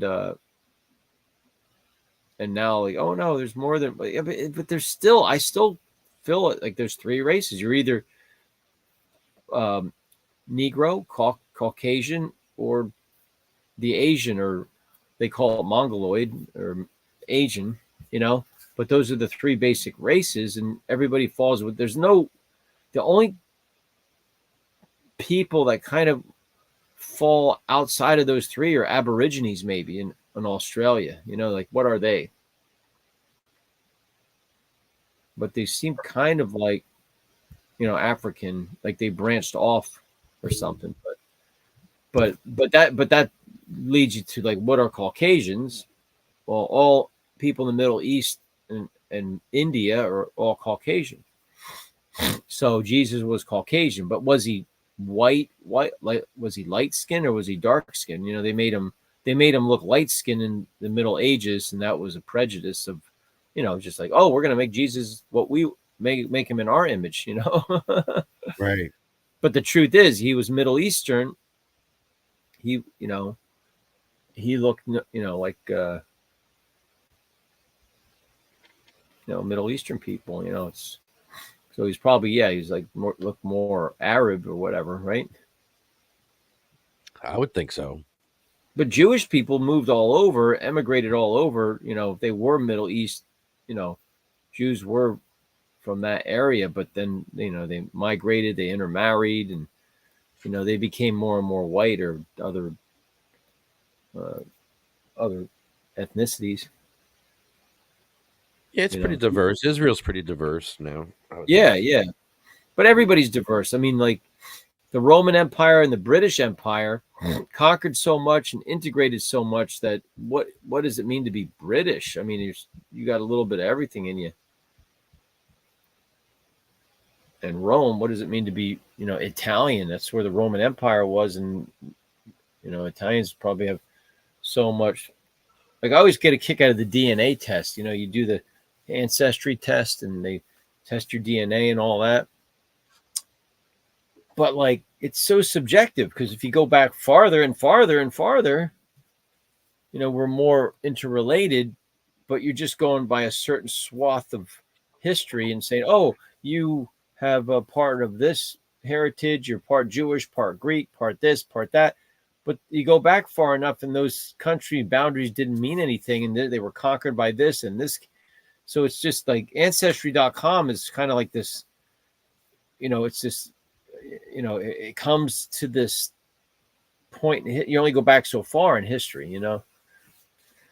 So it gets confusing, you know, because obviously, ultimately, all the races, whether you believe in evolution or you believe in creationism, evolution holds that we all have one ancestor, and so does the Bible, right? So they kind of converge, saying we were all one race at one point, right? We were all human, and we branched off in different, like anthropologically, African Americans or Africans or Negroes are the original human, you know, are the oldest branch, and, you know, everything came out of that. So, I mean, it seems like possibly humanity came out of Africa. And that's why, you know, people migrated and then their skin changed and everything else. But it's just interesting how the different ethnicities developed. It's all adaptive, right? What's been adaptive is lately is what's I don't even know how to say this. There's going to be a debate coming up between Joe Biden and Donald Trump. Yeah. And it's coming right after he's sentenced, right? He's going to be sentenced soon. No. July. The debate's happening this month. Oh, the debate's happening first, and then he's going to get sentenced? Yep. Okay. This is crazy. Crazy times we live in. Yeah, it is nuts. I was listening to Dominic Carter today. This is Dominic Carter. He was yelling at people today. He was going nuts. Someone called in and was like, "Wow, I never heard you get so angry." He was yelling at somebody. I was yelling at my radio when who's it? Greg Kelly had somebody on today talking about how the government isn't enforcing the protesting with a mask on statute. Like if you're not allowed to protest with a mask on, apparently Right. they passed laws during when the KKK was doing that, and so they can enforce that. If you have a mask on, they can stop you from protesting. Mm-hmm. And I use a mask in my protests. Never thought about that. Well,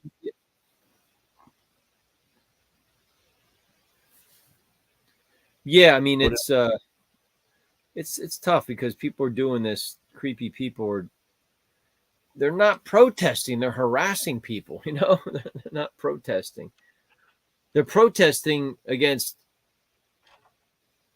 Jews who are alive. They protest they're alive. They want them gone, exterminated, and dead. So the protest is that they're alive. It's just like it's not a protest. That's why they say it's a hate crime or hate speech.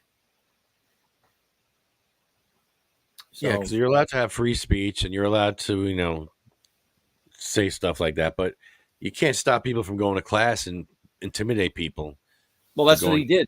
They were saying on the subway, "All right, Zionists, this is your last chance to get off." Like, Yeah. can you imagine if they did that to Palestinians or something, or do that to any kind of Muslims or Arabs or anything? You say, "This is your last chance to get off, Arab."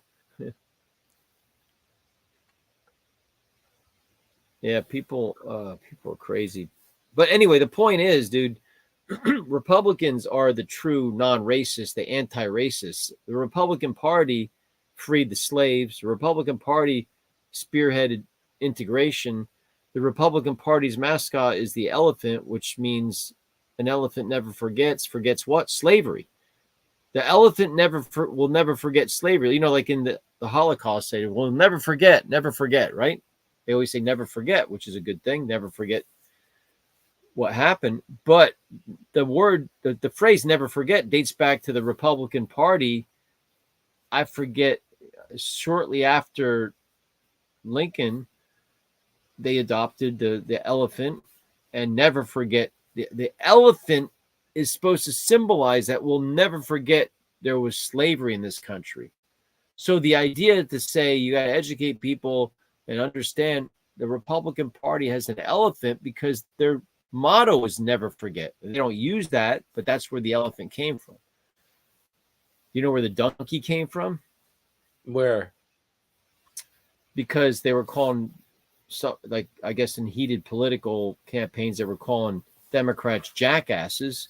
So they just took that as their mascot to demystify. Like, oh, you're going to call us a jackass? Then this is going to be our mascot, to kind of demystify that. So Republicans have an elephant for a noble principle. Never forget slavery, and we support blacks being freed and being equal and having voting rights. Notice black men got voting rights before white women in this country. Do you realize that? Yeah, what year was that? I don't know, but black men got the right to vote before white women.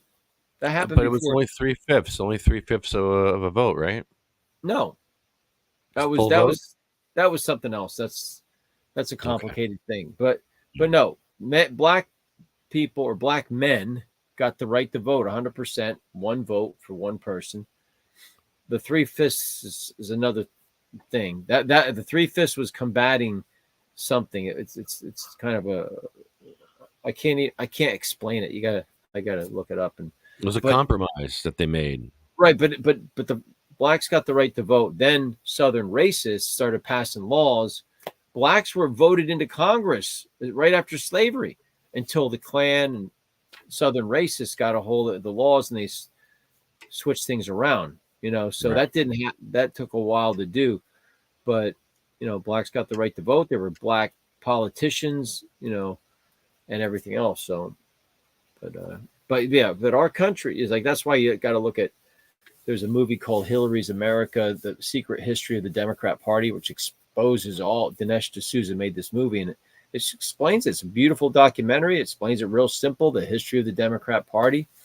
Margaret Sanger who started Planned Parenthood, who sort of inspired Hitler with some of her eugenics, right? And all that stuff. It's crazy.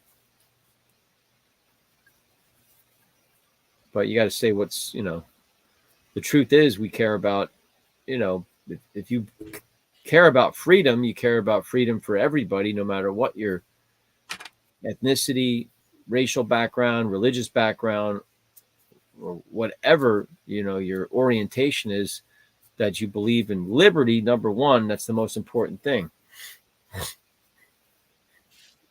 And anybody who doesn't agree with that and doesn't want people to have liberty, like these protesters or haters, what the heck, but they have their reasons. And you're allowed to be a hater. You're allowed to march if you're the Klan or white supremacists or black supremacists or whoever. Everybody's allowed an opinion, but let's call it what it is. It's off-putting, it's nasty, and it's not cool.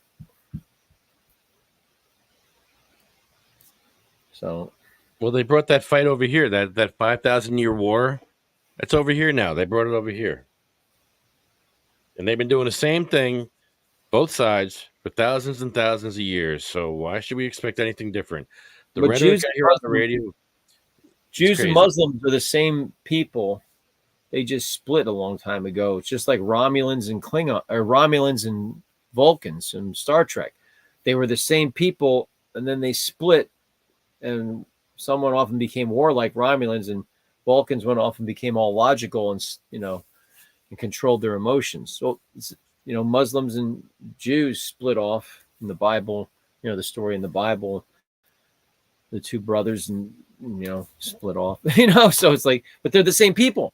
They're the same people. They're Middle Easterns. The difference is religion. So, I mean, Jews were kind of warlike in the Bible. They made war and they fought wars and they were defeated. But Muslims have even more warlike tendencies in history. It's even more intense. But nowadays, there's peaceful Muslims, there's peaceful Jews, there's peaceful Christians, and everybody can get along. And people do get along. That's why the thing is, there's people that get along, and then there's people that don't get along. So I'm over here. I'm with the people that get along. That blacks, whites, Asians, Irish, Native Americans, indigenous people, Aborigines, whoever. People in the Brazilian rainforest, cannibals. Hey, cannibals have rights too. Yes, they do. The Neanderthals used to be cannibals. The Neanderthals used to eat each other. Why don't they ever call? What is the real definition of cannibal? Like, if an animal eats another animal of the same species, isn't that cannibalism? I believe it's a human word. Human. Yeah, meaning. I mean, if a lion eats an antelope, all right, a lion or a cheetah kills an antelope. But if a lion eats another lion, it just seems like it's wrong, even in the animal kingdom. They should know. Right. They're supposed to be on the same side. My favorite animal is now the chipmunk. I love chipmunks. They're cute. They're so cute. There's a little chipmunk emoji. And these emojis on your phone, you go, Keek. And then if you just put one emoji by itself, not in a text or a bunch, just one emoji by itself, it's like more animated and it does something. And it's like each emoji does some cool thing if you put it all by itself. You ever notice that? Yeah, I like the emojis. They're cool.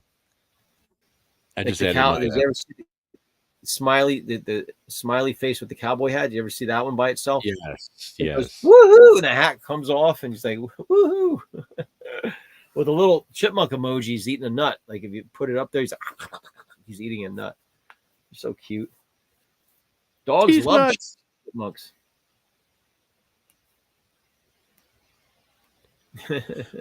Well, before you got on, we were actually ending the show, and we end the show like this. Well, let me do the list here. First, we have want to thank CMMNJ, want to thank Canasense, UFCW, JacksonStorms.com, Smoking Monkey, Arlo Glass, OprahMachine.com, and you can donate to Sativa Cross at sativacross.org. Our list is all of our friends and family who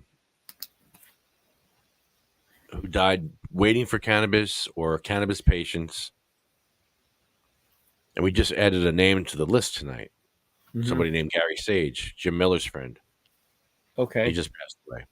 Oh. But our list, it starts here. It's Cheryl Miller, Sabina Rose. Sabina Rose was a 15-month-old baby, and she died from a 25-hour seizure. Mm. I mean, I can't imagine having a 10-minute seizure. She had a 25-hour seizure. She had Dravet syndrome. Wow. And she was not able to get her cannabis card in time. It was actually in the mail. Jeez. When she died. Diane, Gracie, Cindy Mae, Marie, Jack, Joan Ford, Randy Robertson. They gave Randy the Whipple procedure. It's where they take out like all of your organs. Mm. Because it was cancer. But they wouldn't give him medical cannabis, but they gave him the Whipple procedure. And then after the Whipple procedure, they gave him cannabis, but it was too late. Polly, Bill, Chad, Jeremy, Colette, Matt, Troy, Russ, Roger, Jay, Ella, Hattie. Hattie was my grandma. I used to get my grandma stoned. I used to bring her a vape bag. Yeah, I used to bring her a vape bag from Bayonne. And I would drive it down to Spotswood. And I'd say, here, Grandma, we're going to test your breathing. And she would breathe in. And she'd feel good after a while. So every week I would do this, or every day or whatever, I would do this. And if I didn't give it to her quick enough, she'd be like, hey, Edward, do you have the breathing test? Where's the breathing test? She'd ask for it. So she knew. She knew she was blazing out with me.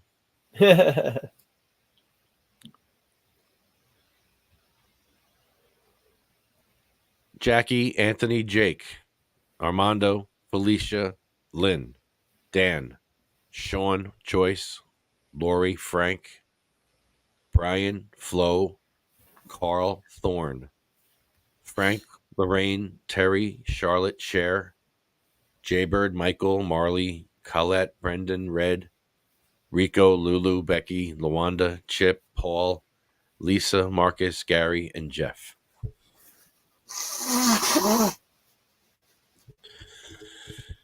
So before we go, Chip, I just want to say thanks for coming on. But do you have you're working on your own podcast now? Is that coming around, or are we going to start producing a podcast for you here at the in Woodbridge for you?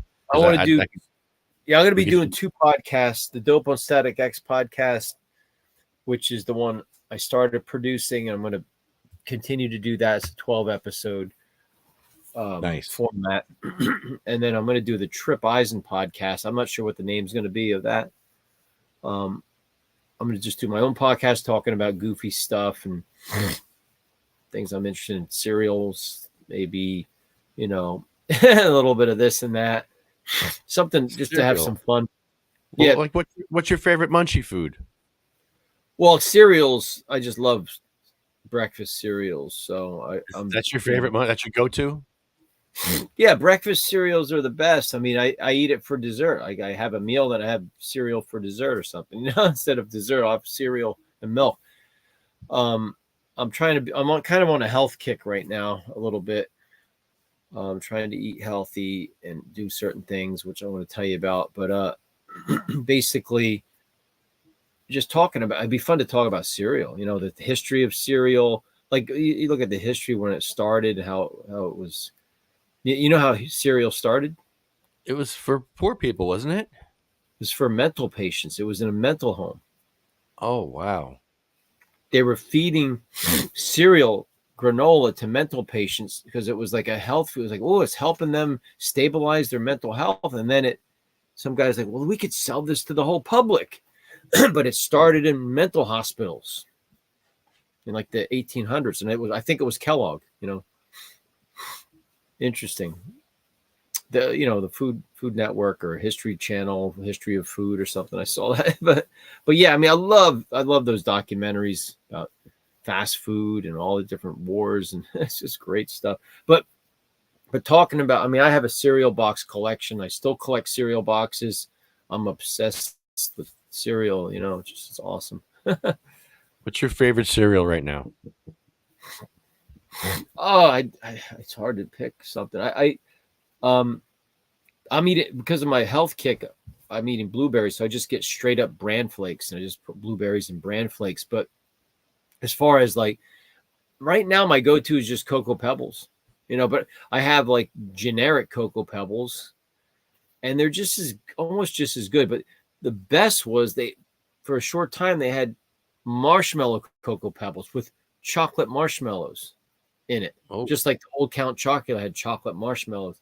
So they have fruity marshmallow Fruity Pebbles right now. It's still in Walmart. So, but they had marshmallow Cocoa Pebbles. It was a purple box. It was amazing, but it wasn't in Walmart. It was in like ShopRite and some other supermarkets.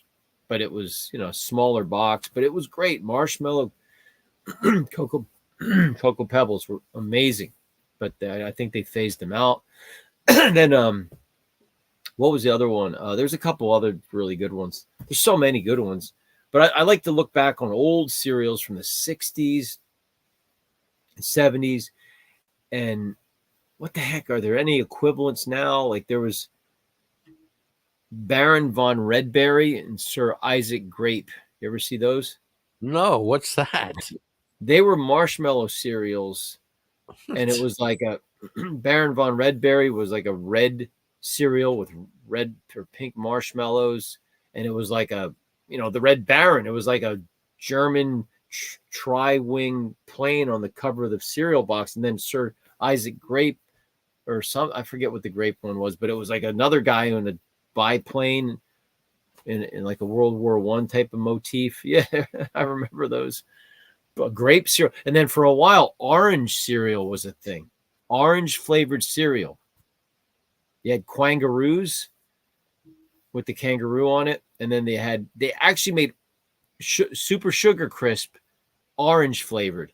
And you see Sugar Bear, and he's all in orange, and orange Super Sugar Crisp. Then they had Orange O's, like orange juice flavored cereal, Orange O's. You remember that? Wow, yeah. They might have been called OJs even.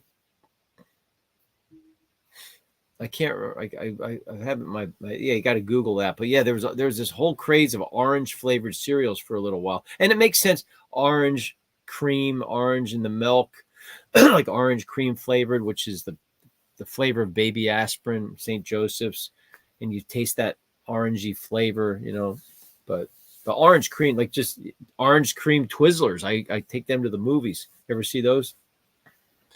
Yeah, but you tell you what, that had to be fake food flavoring. There was not anything real about that stuff back then. Oh yeah, like banana, artificial banana flavoring, artificial orange flavor. It's all, you ever get those little Runts? Remember Runts candies?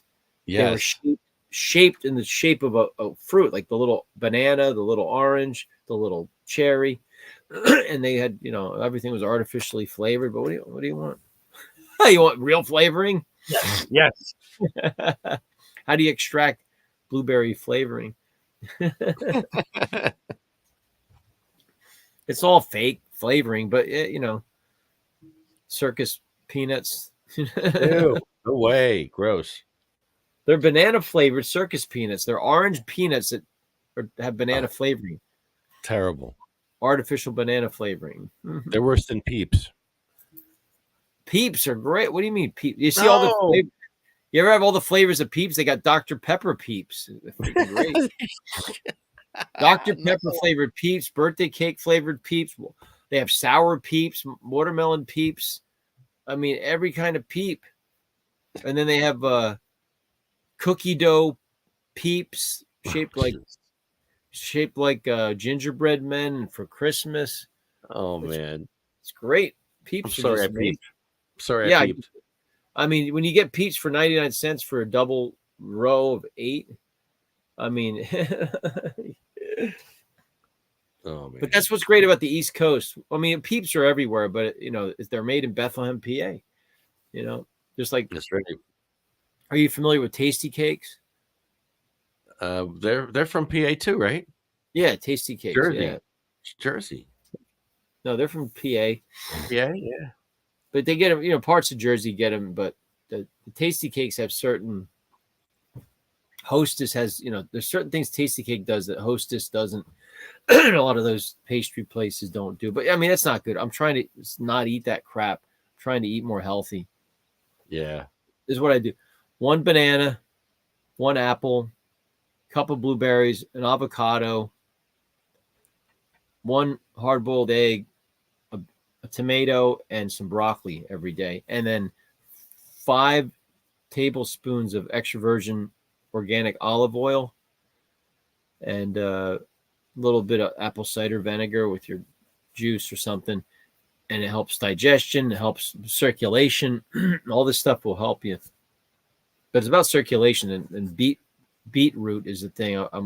I haven't ordered it yet, but I'm going to get this beetroot. It's supposed to be really good for circulation, for your limbs, for your brain power, and everything for circulatory system.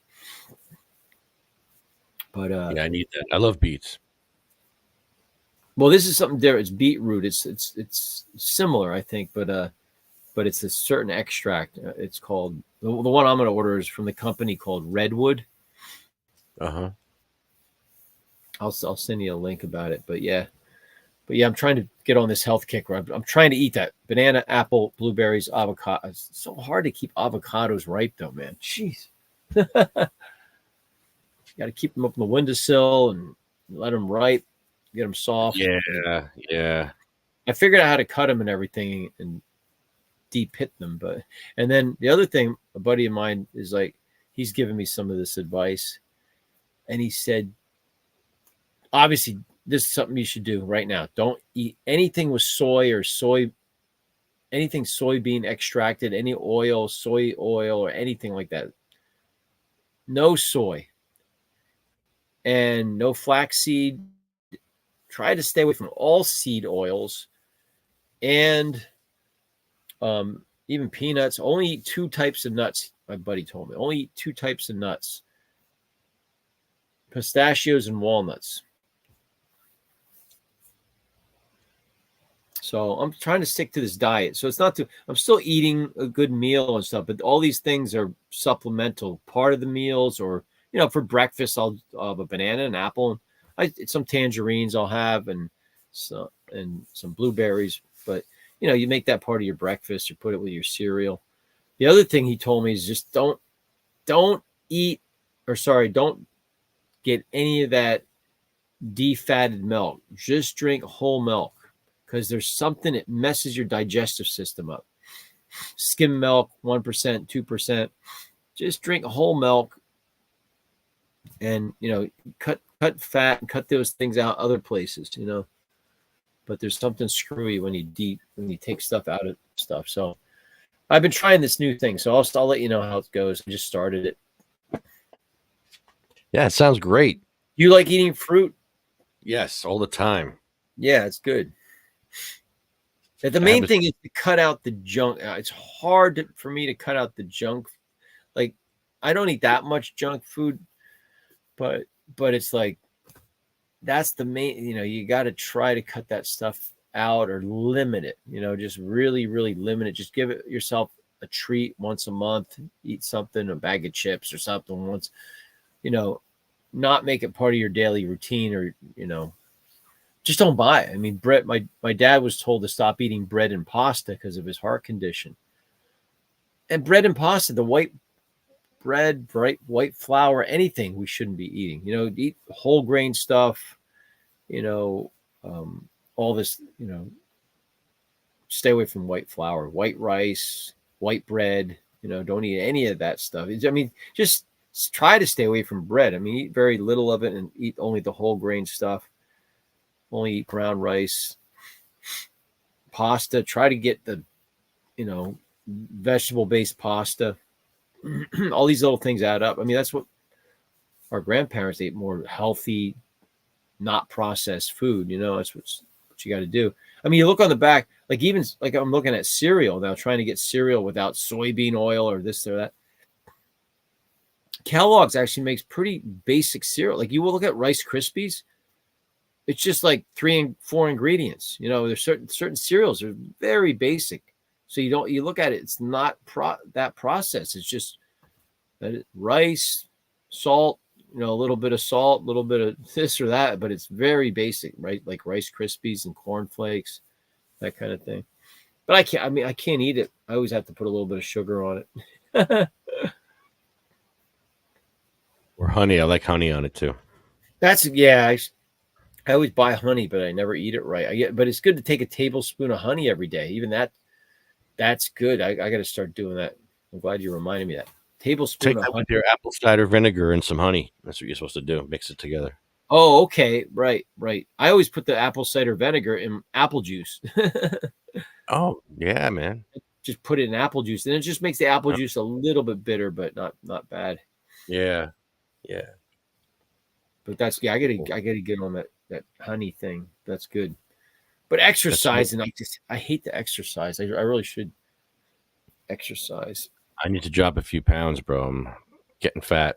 Well, I hear there's a guy in Pennsylvania. I hear on the ads. It's 1-800-BURN-FAT. Dr. Ogello. Amazing. Like this one guy on the radio lost like 80 or 90 pounds, and he kept it off for years. He's doing really good. But in New Jersey, don't the one we always hear about? Hannity talks about it. Different hosts talk about it. What is it? It's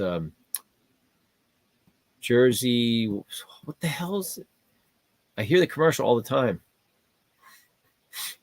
And it's based in New Jersey, and it's one of these programs that helps you lose weight, but they give you a diet, and you eat. They always say you eat until you're full. You're not starving yourself, but they put you on a diet, and you definitely lose weight. What the heck is it called? I'll when I hear it next time, I'll text it to you. But it's based in New Jersey, so and they cater. They obviously do a profile, and they figure it out if you feel like you're. They cater it to you, and then it's made for you. That's the next thing I was going to do is like get a nutritionist, because there's I know somebody who knows a nutritionist doctor who got a master's degree in nutrition. Just before I start all these different supplements, that I review them. It's good to go through all that stuff with a professional. Find the ins and outs, because there was something about Balance in Nature. Did you hear that big scandal? No, what's that? Balance in Nature is huge all over the TV and radio and internet. Yeah. That they were getting sued or something. The FDA pulled their license or something for a while, saying that they weren't doing things. The fruit and veggie extract wasn't done right or something. And they pulled it off. And my buddy was like, "Oh, I'm not going to get that now." He was just about to buy it. And then he's like, "Oh, did you hear what happened? I'm not getting that. I don't trust them." I said, "Well, there's another equivalent. You remember this? Remember the company that was going at the same time, that came out at the same time of Balance in Nature? Do you remember that? Which one? Texas Superfood. Oh, okay. Yeah, and it's supposed to be the same thing, fruit and veggie extract. And it was almost the same, sounded like the same product. Obviously, they do it differently, but I said, all right, so if Balance in Nature is bad or something, I don't. It's back on the air. I mean, they stopped them for like a week or something. They're back on, but then take Texas Superfood, or whatever. These things. It sounds like a good idea, but I read some pretty bad reviews too. But you never know if it's political or what's the motive of the bad reviews. You gotta, because people do bad reviews just to hurt a competitor's product too. So it's hard to say. I mean, there's so much AI and different ads for weird things, and you just don't know what to believe. You got to research it. It gets mind numbing, Trust but verify. Right. Yeah. You got to verify. But yeah, dude. Anyway, I got to get going. Yeah. Thanks, Trip, so much, buddy. I really appreciate it. It's 11 a.m. 11 p.m. Yes, sir. I'm going to Quick Check. Go get a sandwich. All right, They just buddy. at the bowling alley. They're putting up a brand new Quick Check in town here. Nice. why are bowling alleys going on? They just tore down the mall. The mall right here. They tore it down. It's all rubble. I looked over. I was like, oh. I remember when that mall opened up in 91 or 92, and I was like, wow, this brand new mall. It's so awesome. What are they putting there now? Condos or something. Oh, There's only one store left standing, Kohl's. There's a Kohl's there. wow. But in the front, they got a Starbucks, a Chick-fil-A, a Panera Bread, and a Taco Bell. So they got all these stores in front that aren't going anywhere, and then they got the Kohl's. So, but they might be putting up condos all there. So if the condos are going to go up, they're probably. But there's a ShopRite, a Stop and Shop, and a Walmart and a Target, right there within less than a mile radius. So Everything you need in life is right there. right. What else do you need? Well, Dollar Tree and Aldi's, Dunkin' Donut and Dunkin', Aldi's, and there's something else there that's really good. Texas Longhorn, Well, then you got Home Depot and Lowe's right there too. Home Depot, Lowe's. I need a Texas Longhorn near me, and Tacos Guerreras. Oh, Hobby Lobby is there. Hobby Lobby. Michael's. I got to go get more green screen. I set up my green screen. It's just not enough. Like how you have it. Like you got to wrap it around. You got to like make it airtight. Yeah. But I'm doing it more tight. But I was having some trouble with the technical part of. It's like you got to make sure that because I was getting some. There's something now called virtual. Do you see the virtual background? Yes. But it doesn't. It's not as crisp as the green screen, right? The Not virtual really. isn't. The virtual isn't as crisp. It's cool because Sometimes it is. but it's cool. But I was doing this with the virtual. My arms were disappearing. It was like they were disappearing. Like what you're doing right now, it's real crisp. You can even see the hole right through your headphones there. That green screen is good. So when's the Woodbridge debut? Probably 2 or 3 weeks from now. Wow, all right. I'm excited. Yeah. I love Be fun. Woodbridge. Yeah, man. I love Woodbridge, Rahway, Linden, Edison. That's your stomping ground over there. I just loved it over there. I Well, loved Trip, it. thank you so much, brother. I love you, and we'll talk to you soon. Right on, bud. Give me a call. All right, man. All right, later. See ya. See ya.